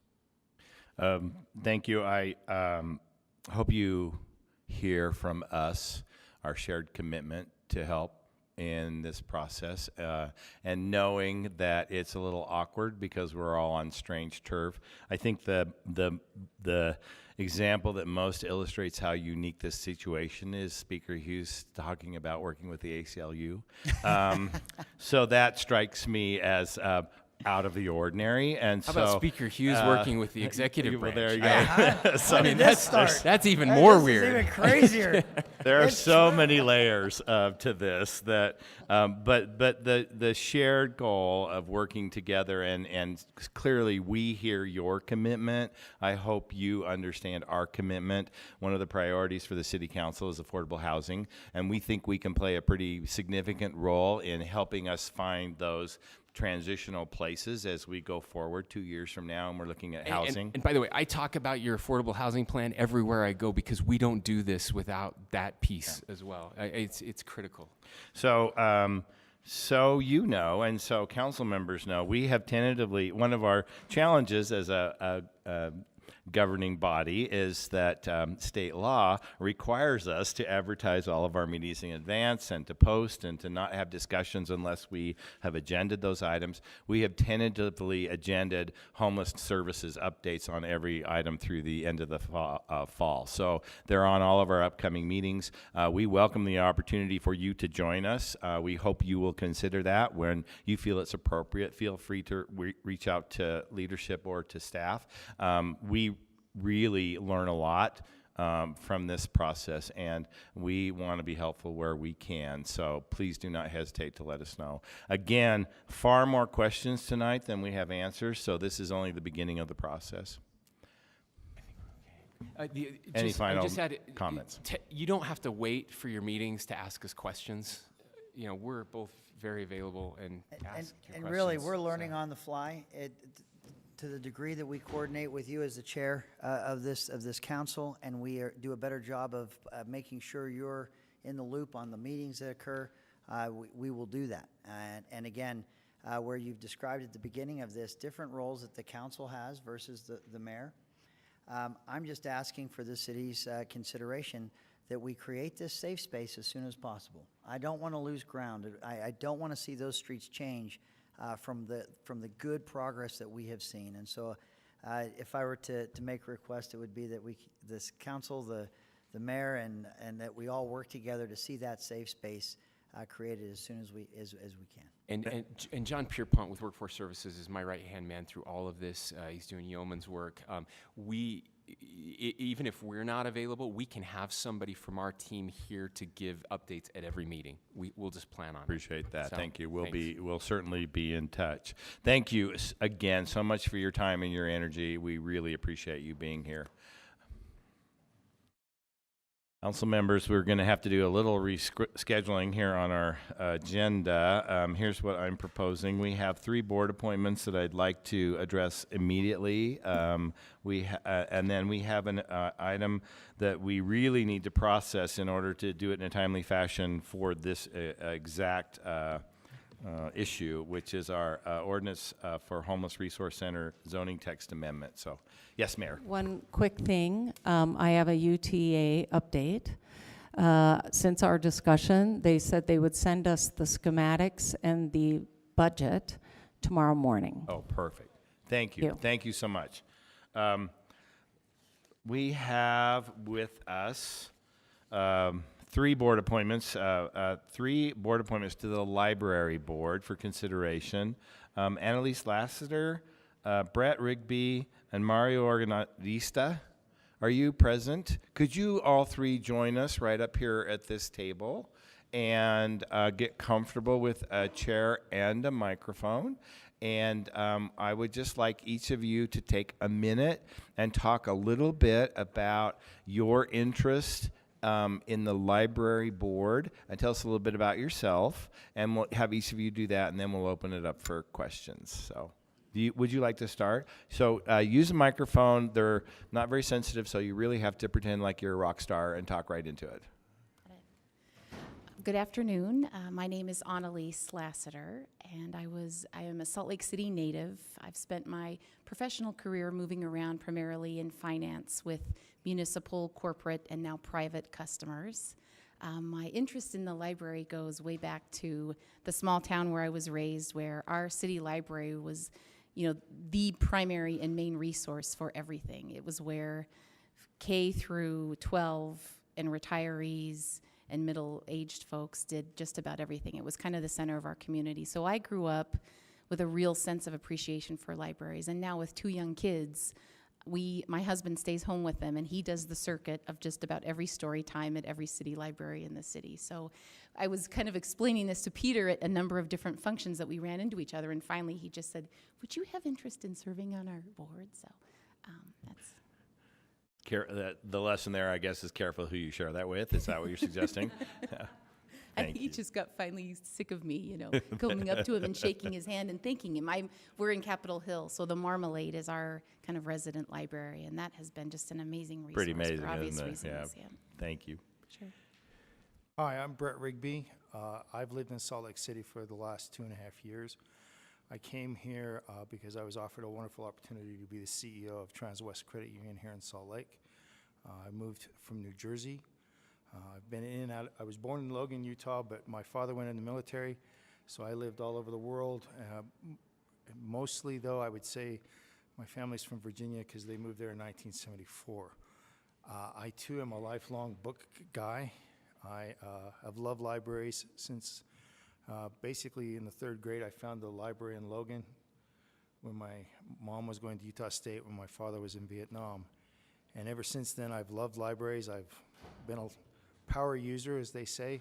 If you looked up my record, they show hundreds of items checked out, all the way from books to ebooks to movies to CDs. When I saw on the website that they were looking for board members, I thought this was a great way for me to give back and also to get a better feel for the community that I'm working in now. Great. Hi, my name is Mario Organista. I'm a resident of the Rose Park area. I've been living there since I was 6 years old. My interest in the library board is, the resources the library has. Since I was in junior high, it was the only place I could access the internet for the longest time to do homework at the Day Riverside Library. My current job right now, I work for Salt Lake Community College. I run the PACE Scholarship Program where I manage West High and Cottonwood, and a lot of my students use the library for internet resources and other things. The libraries keeps kids out of trouble. We look at that at Glendale. Also a lot for the nonprofits, the grants available, the resources there through the system. So I'm just a huge advocate about, for millennials and younger people using the library. Great, thank you. Do we have any questions for Ms. Lassiter, Mr. Rigby, or Mr. Organista? Yeah, Councilmember This Kitchen. question for Mr. Rigby. Maybe you said this, but I didn't catch it. What district do you live in? I'm in the Avenues. I live in the Avenues. Okay. I love the Sweet Library. Great. Walk to it all the time. Any other questions, comments? I have one, Mr. Chair. We have some great new libraries that came on board, the Glendale and the Marmalade. We also have some older libraries, too. I'd like to hear your point and how we bring those up to par, or if they're already up to par. I'd like to hear what kind of things you're looking at or you'd be interested in looking at. We had the pleasure of just kind of sitting in and auditing the board meeting last night. We're not official members, so we weren't active participants, but we sat in and audited. And as I understand it, unfortunately, the Sprague Library had some flooding issues that you're probably aware of. And so while there was kind of 3 branches, the 3 eldest branches kind of set for some capital improvements, that was definitely a discussion point that maybe now that might change kind of the timing of things. But as it stands, I think there are 3, the Glendale, the Sprague, and the one other branch that are set for Chapman, that are set for repairs. The Chapman celebrates its centennial next year, and so that was kind of an auspicious time for that one. But as I understand it, those 3 are kind of set for repairs. And the next board meeting, we were going to kind of develop priorities around which one needs what. But there was discussion possibly about an RFP process. I know they did a capital improvements and a space utilization study was done last May. And so they're putting a lot of thought and looking at those results as they kind of launch into evaluating kind of the priority of what gets what, as I understand it. Well, Mr. Chair, I don't think we've ever had a board member answer questions with such knowledge. I appreciate that. That's well done. Yeah. That's all. No, that's great. She already told you that she was way overly engaged in the library before they asked her to be on the board. So thank you, all 3 of you, very much for your willingness to serve in this really important capacity. We value our library services above most everything here in the city, and it's one of our most popular services to our residents. We see it as critical that the people who live in Salt Lake City can access free library services, no charge ever. So thank you. You will be on our consent agenda for our formal meeting this evening. You do not need to be present, but we will be in touch after that vote this evening to begin your service. So thank you all so much. Thank you. council members, we're going to come back. It's the first time I've had to come back this year so far. But we're going to come back after our formal meeting to talk about our zoning text amendment, because that's critical to stay on track with that in our timing for our homeless resource centers. But during our dinner session, I think we're going to have our closed session. Dinner's ready, but we need to quickly get that, bring it back here, and we'll need a motion to go into closed session. Before we do that, so when we come back after the formal meeting to discuss the zoning text amendment, can we do that across the hall, or do we have to come back here? I just think if we can do it across the hall, it would be better. It will probably take a couple of people for you. You'll have to hear from a couple of people. So as long as you're okay with shuffling and things over there. I just think if we have to move rooms, it's going to add additional time. And I think we can, if it can be done across the hall, unless there's a PowerPoint or something else, then we'd come back here. But no, I think we're good doing it across the hall, so that will be our plan. As soon as the formal meeting is adjourned, we'll have that one last item. We'll need to have a motion to go into closed session for the discussion. Moved. Let me clarify. Attorney-client communication Sorry, and the real property exemption. I move we go into closed session to discuss real property exemption and Client attorney privilege. client attorney privilege. And then there's a second, and we'll roll call this. James? Yes. Charlie? Yes. Derek? Yes. Andrew? And I'm a yes. Councilmember Mendenhall stepped out. So we are now adjourned into closed session. Eric, can you also mention one thing about Councilmember Adams? I'm sorry, I've been neglectful all afternoon to mention that Councilmember Adams could not join us today because of a family commitment, because she's a new grandma. And so she's in New York City with her grandchild, her new grandbaby.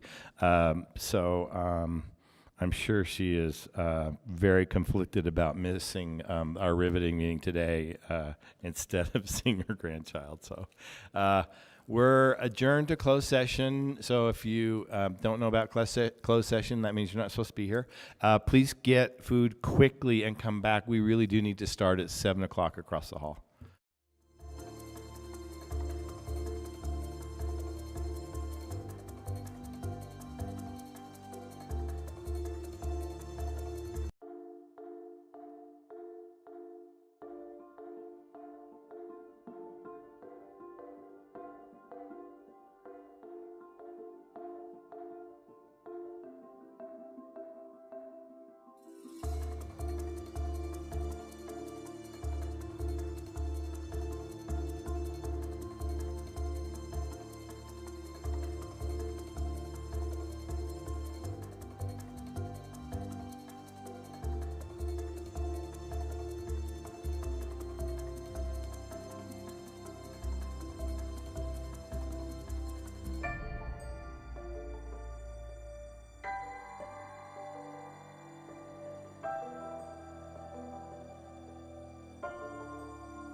Thanks for watching SLC TV, Salt Lake City's Government Access Channel. For this week's episode of Capital City News, we hear from Lisa Burnett with the 911 Communications Bureau. And our History Minute this week is about the Sandlot. Let's start off with our legislative update and look back.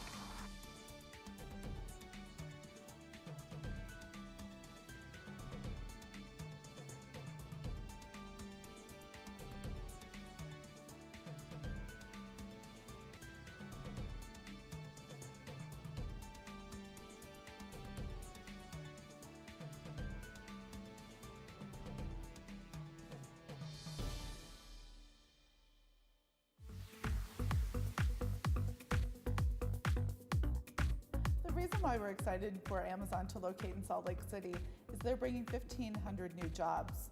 But also, one of the great things about Amazon is their commitment to training of their team, even in career fields that are not related to Amazon.